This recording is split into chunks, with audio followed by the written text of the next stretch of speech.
सो hi everyone, कैसे हो आप सब। तो आज हम करने वाले हैं revision of your chapter 1 population distribution density growth and composition of your part B book class 12 geography. ठीक है, तो ये क्या होने वाला है, हमारा रिवीजन लेक्चर होने वाला है, जिसके अंदर मैं क्या आपको कोशिश करूंगी पूरी कि आपको वीडियो के अंदर ही सब चीज़ें लर्न करवा दूँ। तो ये क्या मेरा मोटिव रहेगा। और दो इंपॉर्टेंट बात शुरू करने से पहले, फर्स्ट क्या है कि इसी तरीके से मैंने क्या आपके जो अदर चैप्टर्स है ना, उन्हें भी मैंने क्या कवर करवा रखा है। तो एक बार मेरी जो क्लास 12 ज्योग्राफी करके जो प्लेलिस्ट मैंने बना रखी है ना, उसको एक बार आप चेक कर लेना, जहाँ पर कि आपको systematically chapter wise videos chapter की मिल जाएगी। और साथ ही साथ जिन चैप्टर के आपके मैप बेस्ड क्वेश्चन आने वाले हैं ना, तो उन चैप्टर्स के भी सारी मैप्स की मैंने वीडियो सेपरेट बना रखी है। तो वो सभी आपको सिस्टमेटिकली अरेंज होती हुई मेरी प्लेलिस्ट के अंदर मिल जाएगी। और साथ ही साथ इसके ये जो हैंड रिटन नोट्स है ना, जो कलरफुल तरीके से मैंने बना रखे हैं, तो ये जो नोट्स है वो आपको फ्री ऑफ कॉस्ट मेरे टेलीग्राम चैनल पर मिल जाएंगे। और उस चैनल को ज्वाइन करने का लिंक आपको मेरे वीडियो के डिस्क्रिप्शन बॉक्स में मिल जाएगा। ठीक है, तो टेलीग्राम चैनल का लिंक और साथ ही साथ जो प्लेलिस्ट है ना क्लास 12 ज्योग्राफी वाली, वो सभी चीज़ें आपको मेरी वीडियो के डिस्क्रिप्शन बॉक्स में मिल जाएगी। तो एक बार आप डिस्क्रिप्शन बॉक्स को चेक कर लेना। ठीक है, तो शुरू करते हैं हमारे चैप्टर का रिवीजन। तो ये जो चैप्टर है ना हमारा, इसे हम क्या हमारे 3 स्टेजेस के अंदर कंप्लीट करेंगे। फर्स्ट हम देखेंगे हमारे चैप्टर का ओवरव्यू कि क्या क्या यहाँ पर इंपॉर्टेंट टॉपिक्स है और किस तरह से वो क्या एक दूसरे से कनेक्टेड है, वो हम समझेंगे सबसे पहले। देन हम देखेंगे अभी हमारा जो लेटेस्ट बोर्ड एग्जाम हुआ था ना 2025 वाला, तो उसमें इस चैप्टर में से क्या क्या क्वेश्चन पूछे गए हैं, तो उन्हें हम एनालाइज करेंगे यहाँ पर। और लास्ट में हम करेंगे हमारे चैप्टर का रिवीजन, जो हम यहाँ पर करने आए हैं। समझ में आ गया। तो फर्स्ट हम देखते हैं हमारे चैप्टर का ओवरव्यू। तो हम बात करेंगे यहाँ पर इंडिया की पॉपुलेशन के बारे में। तो क्या बोला गया इसके अंदर, India is the most populous country in the world with a diverse and youthful population. तो हमारी जो कंट्री है इंडिया, वो क्या वर्ल्ड के अंदर मोस्ट पॉपुलस कंट्री है, जिसकी क्या है डाइवर्स एंड यूथफुल पॉपुलेशन है। अब इतनी डाइवर्स पॉपुलेशन होने की वजह से हम यहाँ पर क्या हमारी इंडिया की जो पॉपुलेशन है ना, उसके हम 4 एस्पेक्ट को हम यहाँ पर देखेंगे। क्या देखेंगे हम कि हमारा इंडिया की जो पॉपुलेशन है ना, उसका डिस्ट्रीब्यूशन कैसा है। ठीक है, उनका डेंसिटी कैसा है। ठीक है, over a period of time उनमें कैसा हमें ग्रोथ देखने को मिल रही है, वो हम समझेंगे। और कैसा हमारे इंडिया की जो पॉपुलेशन है उनका कंपोजिशन है, तो ये सभी चीज़ें हम यहाँ पर देखेंगे। ठीक है, तो अगर हम डिस्ट्रीब्यूशन की जब हम बात करेंगे ना, तो यहाँ पर हम देखेंगे कि हमारे इंडिया की पॉपुलेशन का डिस्ट्रीब्यूशन पैटर्न कैसा है, यानी किस किस पैटर्न में हमें या किस किस जगह पर हमें क्या है पॉपुलेशन का डिस्ट्रीब्यूशन देखने को मिल रहा है, तो वो हम समझेंगे। और ऐसा होने के पीछे फैक्टर क्या है या रीज़न क्या है, तो वो भी हम यहाँ पर समझेंगे इसके अंदर डिस्ट्रीब्यूशन के अंदर। नाउ सेकंड हम एनालाइज करेंगे यहाँ पर इंडिया पॉपुलेशन का डेंसिटी, कि अब इसमें देखेंगे हम कि डेंसिटी का मतलब क्या होता है, और साथ ही साथ ये जो डेंसिटी है ना, वो क्यों कैलकुलेट करी जा रही है, वो हम समझेंगे सबसे पहले। और उसके साथ ही साथ हम बाद में देखेंगे यहाँ पर नेक्स्ट सेल के स्पेशल वेरिएशन, यानी ओवर द स्पेस कैसा कैसा डेंसिटी में हमें हमारे इंडिया के अंदर वेरिएशन देखने को मिल रहा है, वो हम समझेंगे यहाँ पर। देन हम यहाँ पर एक न्यू चीज़ देखेंगे, क्या है वो फिजियोलॉजिकल एंड एग्रीकल्चरल डेंसिटी। ठीक है, वो हम देखेंगे कि क्या क्या इसका फॉर्मूला है, क्यों कैलकुलेट करी जा रही है, वो हम समझेंगे फटाफट से यहाँ पर। और ये क्यों इंपॉर्टेंट है, यानी अगर हम सिंपल डेंसिटी कैलकुलेट कर रहे हैं ना, तो वो तो ठीक है, पर यहाँ पर हमारा जो इंडिया है ना, यहाँ पर ये वाली डेंसिटी भी क्या कैलकुलेट करी जा रही है, तो उसके करने के पीछे का रीजन क्या है, वो भी हम यहाँ पर फटाफट से समझेंगे। ठीक है, देन आता है हमारे पास ग्रोथ, कि हमारी जो इंडिया है ना, उसके अंदर हमें over a period of time कैसा ग्रोथ देखने को मिल रहा है। ठीक है, एक्चुअल में ग्रोथ का मतलब क्या होता है, क्या क्या कंपोनेंट होते हैं, वो सभी हम यहाँ पर समझेंगे। और इसके अंदर मोस्ट इंपॉर्टेंटली हम देखेंगे हमारा जो ग्रोथ है ना, उसके ट्रेंड्स या उसके फेजेस, कि हमें over a period of time कैसे कैसे हमारे इंडिया की पॉपुलेशन में हमें क्या है उनकी ग्रोथ के अंदर हमें फेजेस देखने को मिले, तो वो हम फटाफट से रिवाइज करेंगे यहाँ पर। और उसके बाद हम रिवाइज करेंगे फटाफट से growth of adolescence. Okay, now हमारे पास लास्ट हमारे पास जो हम हमारे इंडिया पॉपुलेशन का एनालाइज करेंगे, वो है उसका कंपोजिशन। यहाँ पर हम देखेंगे rural urban composition, linguistic composition, religious composition, working population composition, occupational composition और सेक्स कंपोजिशन। यानी यहाँ पर क्या हम बेसिकली ओवरऑल अगर हम देखें, तो यहाँ पर हम इंडिया पॉपुलेशन की बात करने वाले हैं। और यहाँ पर क्या हम मेजरली हमारे 4 एस्पेक्ट को देखेंगे, क्या क्या है वो, उसका डिस्ट्रीब्यूशन, उसका डेंसिटी, उसका ग्रोथ और कैसा उसका कंपोजिशन है। तो पूरे हम उसकी यहाँ पर बात करने वाले हैं इस चैप्टर के अंदर। समझ में आ गया। तो ये देख लिया हमने हमारे चैप्टर का ओवरव्यू। ठीक है, तो अब हम नेक्स्ट पेज पे चलते हैं और एनालाइज करते हैं कि इस चैप्टर में से आखिर अभी जो लेटेस्ट बोर्ड एग्जाम हुआ था ना, तो उसके अंदर कौन कौन से क्वेश्चन पूछे गए हैं और किस तरीके से पूछे गए हैं, तो उसे हम एनालाइज करते हैं। ओके, समझ में आ गया। तो अब तक क्या कर लिया हमने, चैप्टर का ओवरव्यू देख लिया।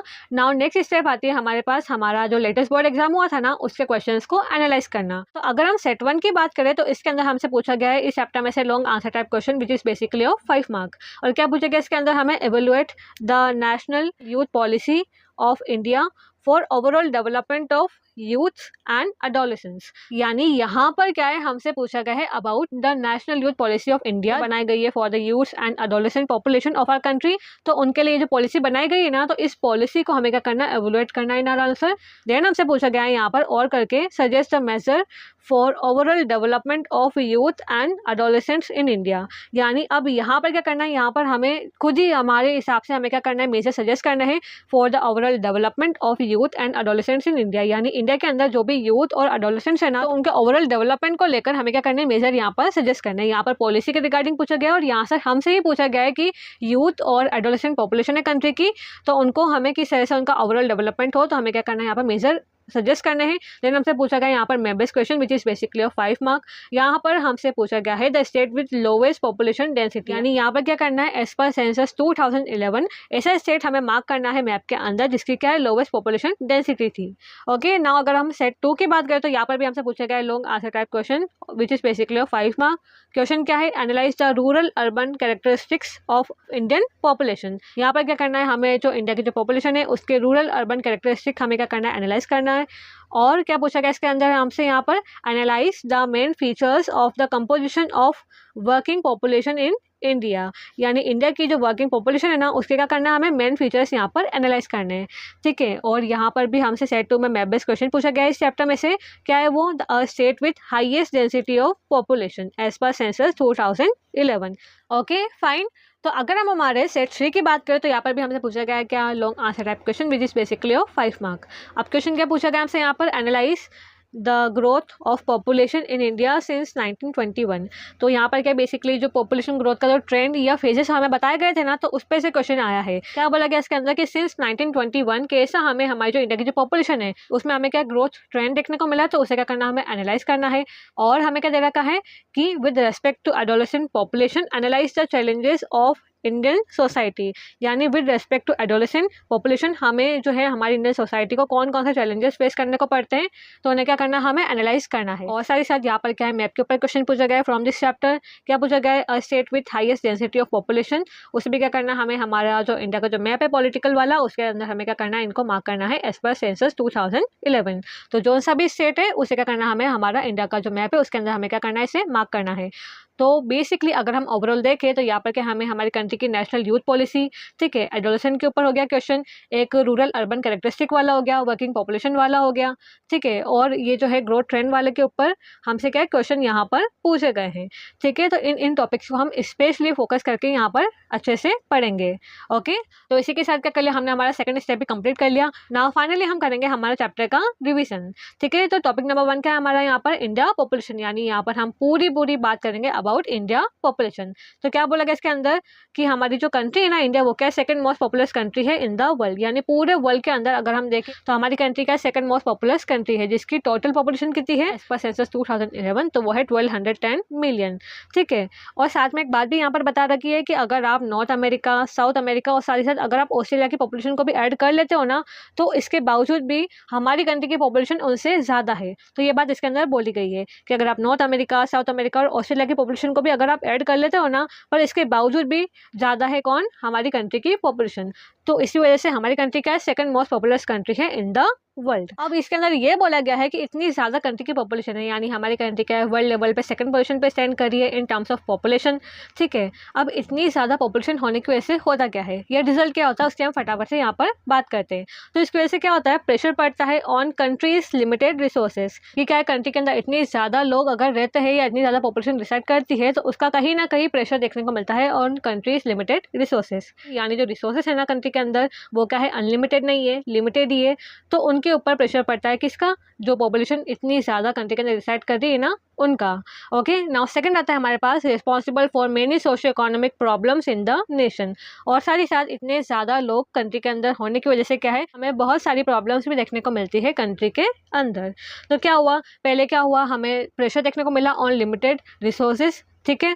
और सेकंड क्या हुआ, हमें बहुत सारी जो है सोशो इकोनॉमिक प्रॉब्लम्स है ना, उनका हमें क्या अराइज देखने को मिला इन द नेशन। ओके, तो ये क्या हो गया, a kind of negative implication किसके, इतनी ज़्यादा पॉपुलेशन होने के। समझ में आ गया। नाउ नेक्स्ट पॉइंट बोला गया है information about countries population get by. अब क्या बोला गया इसके अंदर कि कंट्री की जो पॉपुलेशन है ना, उनके बारे में अब हमें इन्फॉर्मेशन कहाँ से मिलती है कि इस ईयर के अंदर कंट्री की इतनी पॉपुलेशन थी, इस सीजन की इतनी पॉपुलेशन थी, तो उसके बारे में हमें इन्फॉर्मेशन कहाँ से मिलती है। तो वो हमें मिलती है बाय सेंसस ऑपरेशन। किसे मिलती है, फ्रॉम सेंसस ऑपरेशन, जो क्या है हर 10 साल के अंदर क्या करा जाता है, कंडक्ट करा जाता है बाय द गवर्नमेंट या बाय द ऑफिशियल अथॉरिटी। वो क्या करता है, हर 10 ईयर्स के अंदर क्या करता है, सेंसस कंडक्ट करता है कंट्री के अंदर, जिससे क्या है पूरा जो है ना कंट्री के अंदर कैसा क्या पॉपुलेशन है, कैसा उनका कंपोजिशन है, कैसा उनका डेंसिटी है, तो सभी चीज़ें हमें पता चलती है फ्रॉम द सेंसस ऑपरेशन। ठीक है, जो कौन कंडक्ट करता है, गवर्नमेंट अथॉरिटी। Okay fine. अब इसके अंदर अगर हम बात करें सेंसस की, तो हमारी कंट्री के अंदर फर्स्ट पॉपुलेशन सेंसस कब हुआ था, तो वो हुआ था इन द ईयर 1872। ठीक है, पर अगर हम बात करें कि हमारी कंट्री के अंदर एक कंप्लीट पॉपुलेशन सेंसस कब हुआ था, तो वो फर्स्ट टाइम हुआ था इन 1881। यानी अगर आपसे पूछा जाए कि फर्स्ट पॉपुलेशन सेंसस कब हुआ था कंट्री के अंदर, तो वो हुआ था इन 1872। बट अगर हम बात करें कंट्री का कंप्लीट पॉपुलेशन सेंसस की, तो वो हुआ था इन द ईयर 1881। ठीक है, तो आपको एकदम अच्छे से याद रखना है। ओके, नाउ नेक्स्ट बोला गया इसके अंदर कि इंडिया पॉपुलेशन एनालिसिस। मैंने आपको बताया कि हमारे इंडिया की पॉपुलेशन क्या है, डाइवर्स है और यूथफुल है, तो उसका एनालिसिस करने के लिए हम क्या है यहाँ पर 4 चीज़ों को देखेंगे। क्या क्या है वो, distribution, density, growth and composition. ठीक है, अब ये जो एनालिसिस करा जा रहा है ना, तो वो क्यों करा जा रहा है, क्योंकि कोई भी चीज़ हम करते हैं ना, तो उसके पीछे हमारा कोई ना कोई मोटिव होता है। ठीक है, तो अब ये जो हम एनालिसिस कर रहे हैं ना हमारी इंडिया की पॉपुलेशन का, तो उसके पीछे का रीज़न क्या है या मोटिव क्या है। So for development, resource use and governance, यानी कैसा क्या है कंट्री के अंदर डेवलपमेंट करना है। ठीक है, कैसे क्या है जो कंट्री के जो स्केर्स या जो लिमिटेड रिसोर्सेज है, तो उन्हें किस तरह से हमें क्या करना है, एक बेस्ट मैनर में या एफिशिएंट मैनर में यूज़ करना है, और साथ ही साथ कैसा क्या है कंट्री के अंदर गवर्नेंस करना है बाय द गवर्नमेंट। तो इन सभी में क्या है हमारे इंडिया की पॉपुलेशन का क्या है एनालिसिस क्या है, एक इंपॉर्टेंट रोल प्ले करता है, जिसके अंदर क्या हम मेजरली 4 चीज़ों को देखेंगे, उसका डिस्ट्रीब्यूशन, डेंसिटी, ग्रोथ और साथ ही साथ कंपोजिशन। ओके, समझ में आ गया। तो फर्स्ट ऑफ ऑल हम यहाँ पर क्या है हमारे इंडिया की पॉपुलेशन का डिस्ट्रीब्यूशन को एनालाइज करते हैं यहाँ पर फटाफट से। तो हमारे इंडिया की जो पॉपुलेशन है ना, उसका डिस्ट्रीब्यूशन कैसा है, हाईली अनइवन है, यानी क्या कहीं पे ज़्यादा है तो कहीं पे कम है, यानी हाईली अनइवन डिस्ट्रीब्यूशन है यहाँ पर हमारी इंडिया की पॉपुलेशन का। ठीक है, एक जैसा नहीं है, इवन नहीं है, कहीं पे ज़्यादा है तो क्या है कहीं पे कम है। ओके, तो क्या अगर हम ऐसे स्टेट्स और यूटी की बात करें जिनकी क्या हाई पॉपुलेशन है, तो वो कौन कौन सी है, तो अगर हम यहाँ पर स्टेट की बात करें जो कि क्या है हाईएस्ट पॉपुलेटेड है, तो वो कौन है, यूपी यानी उत्तर प्रदेश। और अगर हम ऐसे यूटी या यूनियन टेरिटरी की बात करें जो क्या है हाईएस्ट पॉपुलेटेड है, तो वो कौन है, दिल्ली। और वही उसके कंट्रास्ट में अगर हम ऐसे स्टेट्स और ऐसे यूटी की बात करें जिनकी क्या है लो पॉपुलेशन है, तो वो कौन है, तो यहाँ पर अगर हम स्टेट की बात करें तो वो है सिक्किम। और वही अगर हम यूटी या यूनियन टेरिटरी की बात करें तो यहाँ पर क्या है वो लक्षद्वीप। तो कहने का मतलब कि हमारी कंट्री की जो पॉपुलेशन का डिस्ट्रीब्यूशन है ना, वो क्या एक जैसा नहीं है, इवन नहीं है, कहीं पे ज़्यादा है तो कहीं पे कम है। ठीक है, तो यहाँ पर हमने बात कर ली अबाउट हमारा जो है highest populated state and UT, और यहाँ पर हमने बात कर ली about lowest populated state and UT. और ये आपको याद रखना है, आपके 1 मार्कर में पूछा जा सकता है कि आपको स्टेट से देंगे और पूछेंगे कि हाईएस्ट पॉपुलेटेड स्टेट कौन सा है, तो वहाँ पर आपको मार्क करना है। और सिमिलरली यहाँ पर भी ऐसा हो सकता है, तो आपको अच्छे से इनको याद रखना है। Okay, keep in mind. ना हम बात करेंगे यहाँ पर फैक्टर रिस्पॉन्सिबल फॉर दिस, यानी अब ये जो हमारी कंट्री के अंदर हाईली अनइवन हमें पॉपुलेशन डिस्ट्रीब्यूशन देखने को मिल रहा है ना, तो उसके पीछे का रीजन क्या है।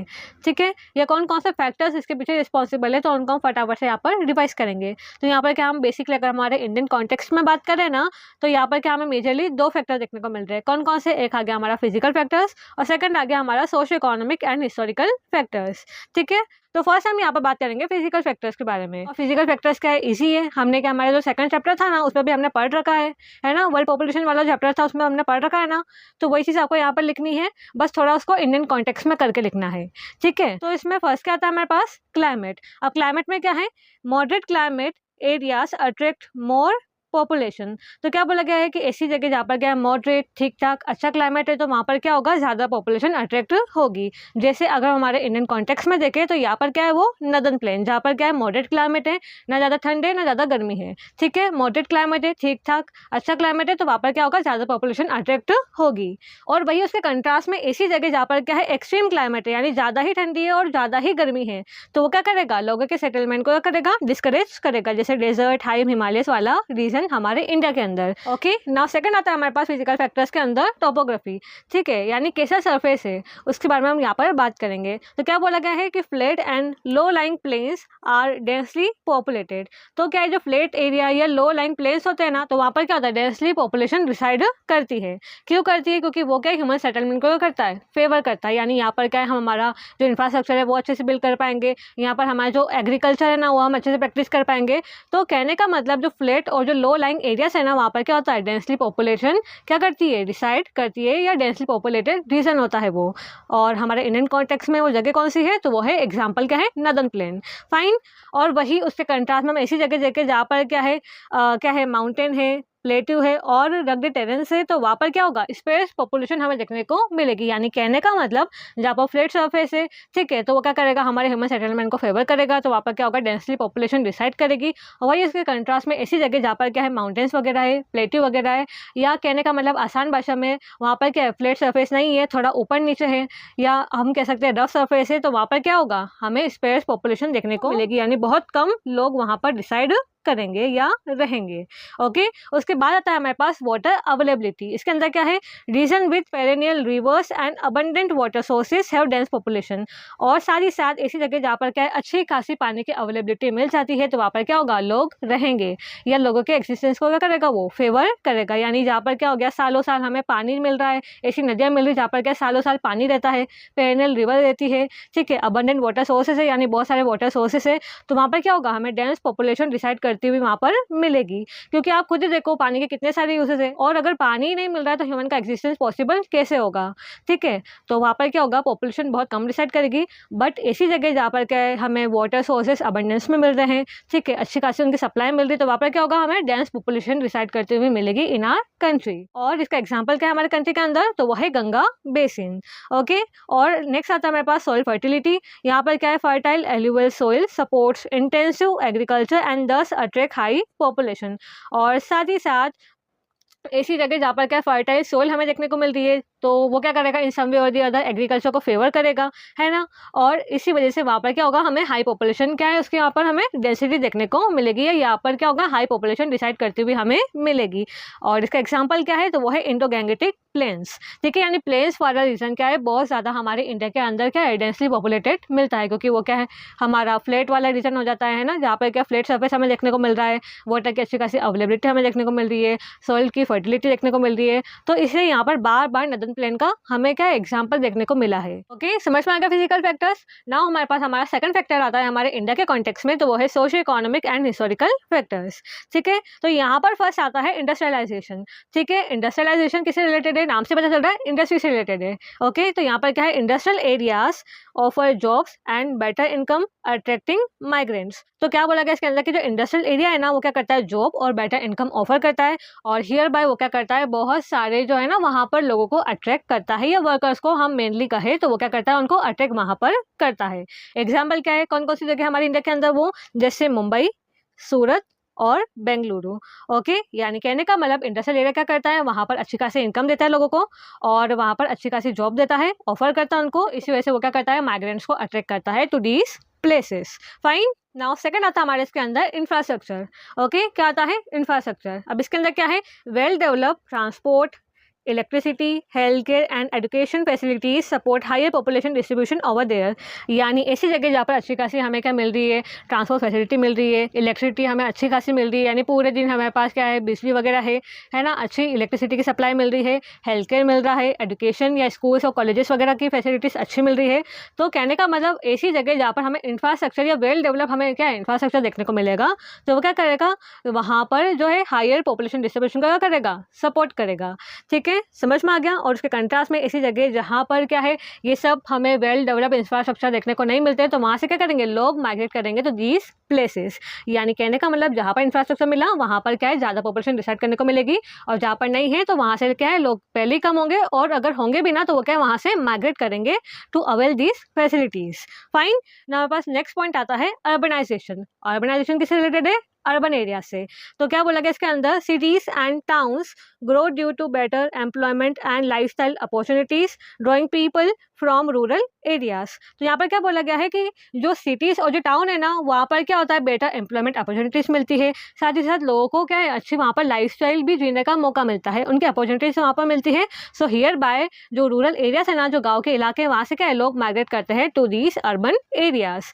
तो कहने का मतलब जो अर्बन एरियाज है ना, वहाँ पर क्या है, ज़्यादा पॉपुलेशन हमें डिसाइड करते हुए मिलती है हमारी कंट्री के अंदर, और जो रूरल एरियाज है वहाँ से क्या है, इसी वजह से क्या करते हैं, लोग माइग्रेट करते हैं टू दीज एरियाज। यानी कहने का मतलब ये क्या, लोगों के लिए एक कह सकते हैं हम एक पुल फैक्टर का काम करता है, यानी लोगों को अट्रैक्ट करता है टू दीज प्लेसेस के लोग यहाँ पर आए और यहाँ पर डिसाइड करे। तो हमारे यहाँ पर क्या है, अर्बनाइजेशन भी क्या है, एक इंपॉर्टेंट रोल प्ले करता है पॉपुलेशन डिस्ट्रीब्यूशन के अंदर। समझ में आ गया ना। हमारे पास नेक्स्ट पॉइंट आता है कल्चरल एंड रिलीजियस इंपॉर्टेंस। अब इसके अंदर क्या है, प्लेसेस विद रिलीजियस और cultural significance attract permanent settlers and tourist. तो क्या है, यहाँ पर जाहिर सी बात है कि ऐसी जगह जो क्या किसी कल्चर या रिलीजन से जुड़ी हुई है, तो वहाँ पर क्या होंगे, बहुत सारे सेटलर्स और टूरिस्ट वहाँ पर आएंगे, या वो क्या करेगा, वो ऐसा प्लेस लोगों को क्या करेगा, वहाँ पर अट्रैक्ट करेगा। यानी ऐसी जगह पे क्या होंगे, टूरिस्ट वगैरह आएंगे, परमानेंट सेटलर्स आएंगे और वहाँ पर क्या होंगे, लोग अट्रैक्ट होंगे। ठीक है, तो क्या हुआ, यहाँ पर हमें क्या है, बहुत सारा हमें क्या पॉपुलेशन का डिस्ट्रीब्यूशन यहाँ पर देखने को मिलता है because of cultural and religious importance. Okay, example क्या है यहाँ पर, वाराणसी और अमृतसर। ओके, नाउ नेक्स्ट आता है हमारे पास कौन सा पॉइंट, हिस्टोरिकल फैक्टर्स। इसके अंदर क्या है, historical trade centres and all capitals have developed dense populations over centuries. और ऐसी जगह या ऐसे सेंटर्स भी है जो क्या है, पहले से ही हिस्ट्री के अंदर से ये एक अपनी क्या है, एक रिलेवेंस रखते हैं, तो तभी से क्या है, वहाँ पर डेंसली पॉपुलेशन डिसाइड करती हुई आ रही है, और अभी भी क्या है, ऐसी जगह पे क्या है, डेंसली पॉपुलेशन स्टिल डिसाइड कर रही है। तो वही यहाँ पर बात बोली गई है। एग्जाम्पल क्या है, जैसे दिल्ली और कोलकाता। ओके, समझ में आ गया। तो इसी के साथ हमने हमारा इंडिया पॉपुलेशन डिस्ट्रीब्यूशन क्या है यहाँ पर कंप्लीट कर लिया। ना हम सेकंड यहाँ पर एनालाइज करेंगे हमारे इंडिया पॉपुलेशन का डेंसिटी। तो सबसे पहले हम यहाँ पर क्या करेंगे, इसका मीनिंग समझेंगे, किसका, पॉपुलेशन डेंसिटी का। ओके, तो पॉपुलेशन डेंसिटी क्या होता है, so it refers to the number of people living per unit area, और इसे एक्सप्रेस कैसे करते हैं इन फॉर्मूला, तो वो है population density equal to total population upon total area in square kilometre. यानी कहने का मतलब इन इसी वर्ड ये क्या होता है, पॉपुलेशन का और जो लैंड एरिया है ना, जो दिया गया होता है हमें इन स्क्वायर किलोमीटर, उनका क्या होता है, ये रेशियो होता है, यानी नंबर ऑफ पीपल पर यूनिट ऑफ एरिया। तो ये क्या होता है हमारा पॉपुलेशन डेंसिटी, यानी कितनी पर स्क्वायर जो किलोमीटर एरिया है वहाँ पर कितनी पॉपुलेशन उसके ऊपर डिसाइड कर रही है, तो वो क्या होता है हमारा पॉपुलेशन डेंसिटी। और ये क्या होता है, क्रूड मेजर होता है of human and land relationship. Okay, आपको याद रखना है, आपके पास 1 मार्कर में पूछा जा सकता है कि क्या जो है क्रूड मेजर होता है of human and land relationship, तो कौन सा है वो, पॉपुलेशन डेंसिटी। वो क्या होता है, क्रूड मेजर होता है of human and land relationship, यानी वो क्या करता है, काइंड ऑफ रिलेशनशिप बताता है between the human and land. तो इसी वजह से ये क्या होता है, क्रूड मेजर होता है of human and land relationship. Fine. और हमारा जो है 2011 का सेंसस है ना, उसके अकॉर्डिंग क्या है, हमारे इंडिया की पॉपुलेशन डेंसिटी कितनी निकल के आई है, तो वो है 382 पर्सन पर स्क्वायर किलोमीटर। कितनी है, 382 person per square kilometre as per 2011 census, या एज पर सेंसस 2011। ओके, आपको याद रखना है। और जब भी आपको मिले आपको डेंसिटी के ऊपर क्वेश्चन, तो आपको स्पेशली इसको मार्क करना है कि हमारा जो है 2011 वाला जो सेंसस हुआ था ना, तो उसके अकॉर्डिंगली हमारे जो है पॉपुलेशन डेंसिटी कितनी थी, तो वो थी 382 person per square kilometre. Fine. और ये हमें ये बताता है कि ऑन एन एवरेज जो 382 पीपल है ना, वो क्या है, हर जो है स्क्वायर किलोमीटर है ना ऑफ इंडियाज लैंड उस पर डिसाइड कर रहे हैं, यानी जो हमारी जो इंडिया की जो लैंड है ना, उसके एवरी स्क्वायर किलोमीटर के ऊपर 382 पीपल डिसाइड कर रहे हैं ऑन एन एवरेज। तो ऐसा कौन बताता है, population density as per 2011 census. Fine. अब ये जो हमारा जो सेंसस है ना, इसको हमने एनालाइज करा, और इसको एनालाइज करने के बाद हमें ये देखने को मिला कि ओवर द लास्ट 50 ईयर क्या हो रहा है, हमारी जो पॉपुलेशन डेंसिटी है ना, वो क्या स्टेडली इंक्रीज कर रही है बाय मोर देन 200 पर्सन्स पर स्क्वायर किलोमीटर। यानी लास्ट 50 ईयर से अगर हम देखें ना, तो हमारी जो पॉपुलेशन डेंसिटी है ना, वो क्या धीरे धीरे इंक्रीज करती जा रही है। और अभी तक अगर हम देखें तो इसमें कितना डिफरेंस आ चुका है, bye more than 200 person per square kilometre. That is, अगर हम 1951 की बात करें तो वहाँ पे उस समय जो हमारी पॉपुलेशन डेंसिटी थी ना, वो कितनी थी, 117 पर्सन पर स्क्वायर किलोमीटर इन 1951। ठीक है। और फिर अगर हमने यहाँ से हमारे 2011 के जो सेंसस है ना, उससे अगर हमने इससे कंपेयर करा तो हमें बहुत ज़्यादा डिफरेंस देखने को मिला of more than 200 person per square kilometre, क्योंकि 211 में हमारी जो पॉपुलेशन डेंसिटी वो कितनी निकल के आई थी, 382 पर्सन पर स्क्वायर किलोमीटर, और 1951 में कितनी थी वो 117 पर्सन पर स्क्वायर किलोमीटर। यानी कहने का मतलब हमें क्या यहाँ पर more than 200 person per square kilometre का क्या है, हमें डेंसिटी के अंदर इंक्रीमेंट देखने को मिला over the last 50 years. Fine, अब हम यहाँ पर रीज़न की बात करते हैं, क्योंकि हम कुछ भी चीज़ कैलकुलेट करते हैं तो बच्चों उसके पीछे हमारा कोई ना कोई मोटिव होता है या कुछ ना कुछ उसके पीछे रीज़न होता है। अब हम डेंसिटी कैलकुलेट कर रहे हैं ना, तो उसके पीछे हमारा मोटिव क्या है या हमारा है एक वैलिड रीज़न क्या है कि हम क्यों कैलकुलेट करते हैं पॉपुलेशन डेंसिटी को। तो क्यों करते हैं, तो उसके पीछे का रीज़न है टू अंडरस्टैंड हाउ क्राउडेड और space and area is, and also to plan for resources, infrastructure and development accordingly। क्योंकि ये क्या हमें यहाँ पर अंडरस्टैंड करने में मदद करता है कि कोई भी जगह या कोई भी एरिया है ना, तो वो कैसा है, ज़्यादा ही क्राउडेड है या स्पेस पॉपुलेटेड एरिया है, यानी यहाँ पर ज़्यादा ही पॉपुलेशन डिसाइड कर रही है या कम पॉपुलेशन डिसाइड कर रही है ओवर द, हम कह सकते हैं over a piece of land. तो हमें वो बताता है कि over a piece of land यहाँ पर क्या है, वो जो एरिया है ना या वो जो पीस ऑफ लैंड है ना, वहाँ पर क्या कितनी पॉपुलेशन वहाँ पर डिसाइड कर रही है, वेदर इट इज़ डेंसिटी और स्पेस। ओके, और साथ ही साथ ये हमें प्लानिंग में भी मदद करता है। कैसे कि ये क्या करता है हमें, या हमारी जो गवर्नमेंट है ना, जो यहाँ पर क्या करेगी, जो पॉलिसी वगैरह फॉर्मुलेट करेगी ना, तो उनको मदद करता है कि किस तरह से यहाँ पर जो रिसोर्सेस है उन्हें क्या करना है, अच्छी तरह से यूटिलाइज करना है कंट्री के अंदर, कैसा इंफ्रास्ट्रक्चर डेवलपमेंट वहाँ पर करना है कंट्री के अंदर, और साथ ही साथ कैसी डेवलपमेंट पॉलिसीज़ या कैसा डेवलपमेंट रीजन के अंदर करना है। तो वो कैसे लिया जाएगा, कैसा करेगी गवर्नमेंट, क्योंकि जब उनको पता होगा ना कि इस एरिया के अंदर इतनी पॉपुलेशन है, यहाँ पर इस इंफ्रास्ट्रक्चर की नीड है, यहाँ पर इसकी कमी है, तो उसके अकॉर्डिंगली क्या है गवर्नमेंट वहाँ पर काम करेगी। तो इसी वजह से जो ऑफिशियल अथॉरिटी है ना, वो क्या इन सब चीज़ों को कैलकुलेट करती है जब क्या है जो हमारा सेंसस है ना, वो क्या कंडक्ट करा जाता है या ऑपरेशन उसका करा जाता है। ओके, समझ में आ गया। हमने 2011 का सेंसस भी हमने क्या कर लिया, एनालाइज कर लिया कि कैसे क्या यहाँ पर डेंसिटी है, कैसे इसमें हमें क्या ओवर द लास्ट 50 ईयर्स हमें कैसे क्या ट्रेंड देखने को मिल रहा है, वो हमने समझ लिया।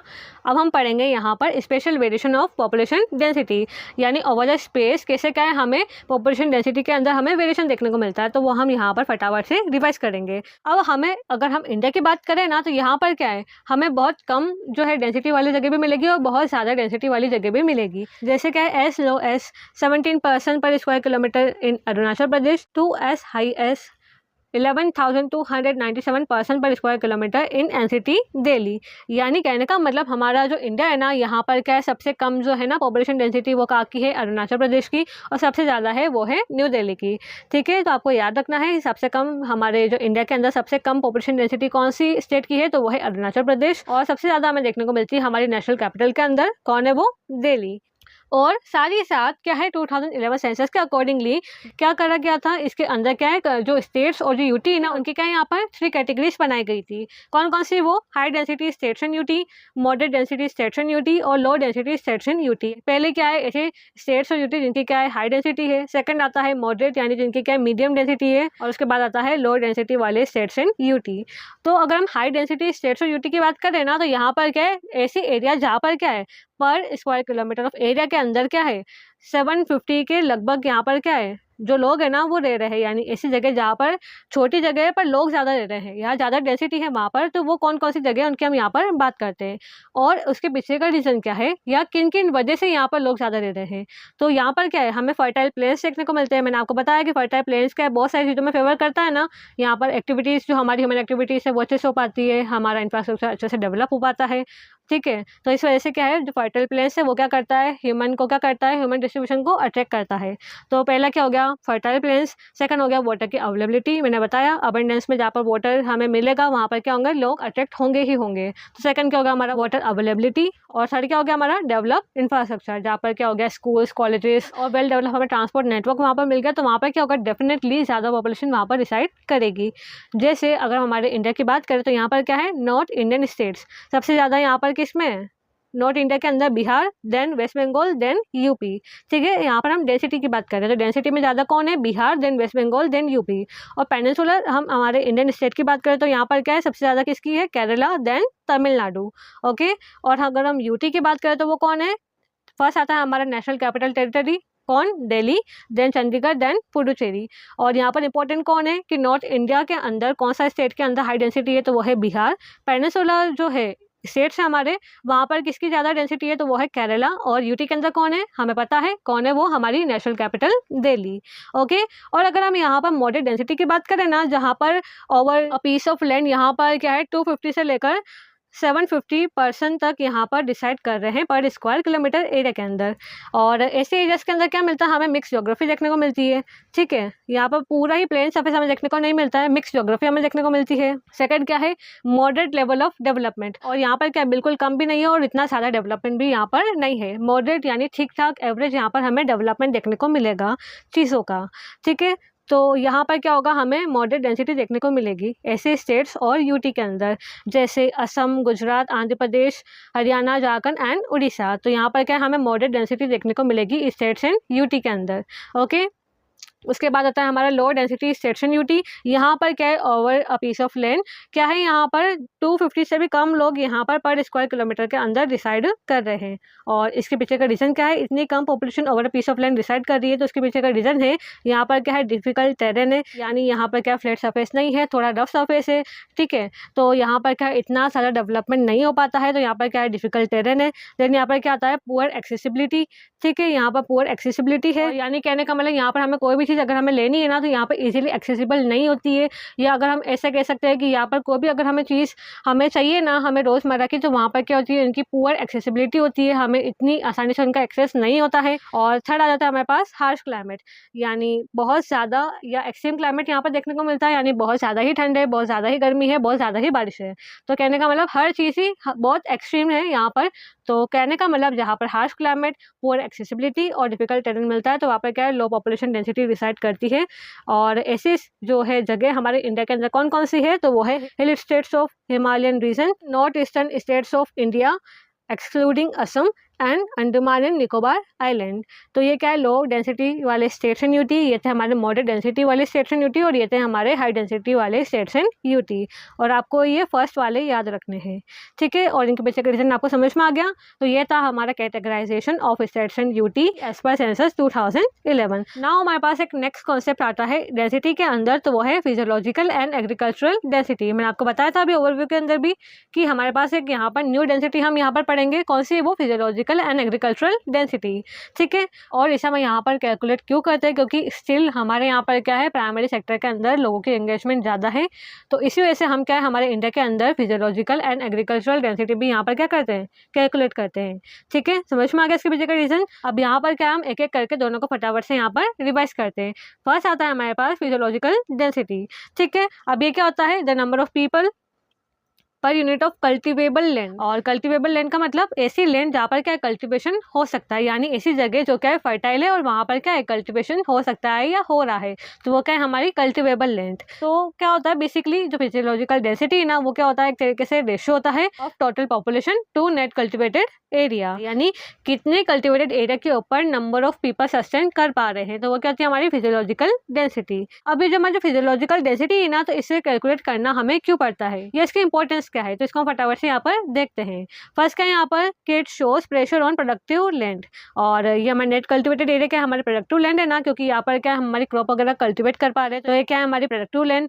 तो यहाँ पर हमें बताता है कि कितना प्रेशर इसके ऊपर पॉपुलेशन का पड़ रहा है, क्योंकि क्या होता है बेसिकली रेशियो होता है ना total population upon net cultivated area. तो ये क्या बताता है हमें, प्रेशर बताता है ऑन प्रोडक्टिव लैंड। देन आता है हमारे पास higher value means each hectare of farm land supports more people, यानी क्या बोला गया इसके अंदर कि अगर ये जो है फिजियोलॉजिकल डेंसिटी है ना, अगर इसकी वैल्यू ज़्यादा है तो ये हमें बताता है कि each hectare of farm land वो क्या करता है, ज़्यादा लोगों को उसके ऊपर सपोर्ट करता है, यानी एक फार्म लैंड के ऊपर क्या है इतना सफिशिएंट अमाउंट ऑफ क्या है कल्टिवेशन हो रहा है कि वो क्या उसके ऊपर ज़्यादा नंबर ऑफ पीपल को क्या कर पा रहा है, वहाँ पर सस्टेन कर पा रहा है या सपोर्ट कर पा रहा है।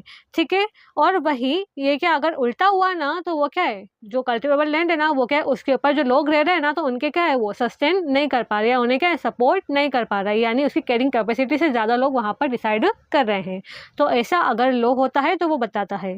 और ये जो है ना मेजर फिजियोलॉजिकल डेंसिटी वो यूजफुल होता है टू जज the food security situation in the country. और जाहिर सी बात है ये क्या है कल्टिवेटेड एरिया को देख रहा है, तो इसी वजह से ये क्या करता है हमें बेसिकली हमें बताता है कि कंट्री के अंदर कैसा फूड सिक्योरिटी को लेकर सिचुएशन चल रहा है। तो उसे जज करने में हमें हेल्प करता है कौन? फिजियोलॉजिकल डेंसिटी, जिसके अंदर क्या है, हमें बताता है कि जो नेट कल्टिवेटेड एरिया है ना, यानी जो कल्टिवेशन वाला जो एरिया है ना, उसके ऊपर कितने लोग या कितने पॉपुलेशन डिसाइड कर रही है। तो वो कौन बताता है हमें? Physiological density. ठीक है, अब हमारे पास नेक्स्ट आता है हमारा एग्रीकल्चरल डेंसिटी। अब इसको भी पढ़ लेते हैं। तो यहाँ पर क्या है? The number of agricultural population per unit of cultivable land, यानी दोनों जगह कल्टिवेबल लैंड तो है ही है। क्या है? Net cultivated area. तो जो एग्रीकल्चरल डेंसिटी है ना, अब इसमें फ़र्क क्या है कि यहाँ पर था टोटल पॉपुलेशन और यहाँ पर क्या है? Total agricultural population. यानी यहाँ पर क्या हम सारे लोगों को कैलकुलेट कर रहे थे, बट यहाँ पर क्या हम एग्रीकल्चरल पॉपुलेशन को देख रहे हैं, जैसे वर्कर, टेनेंट्स आ जाते हैं, फार्मर्स आ जाते हैं, तो यहाँ पर हम उनकी बात कर रहे हैं।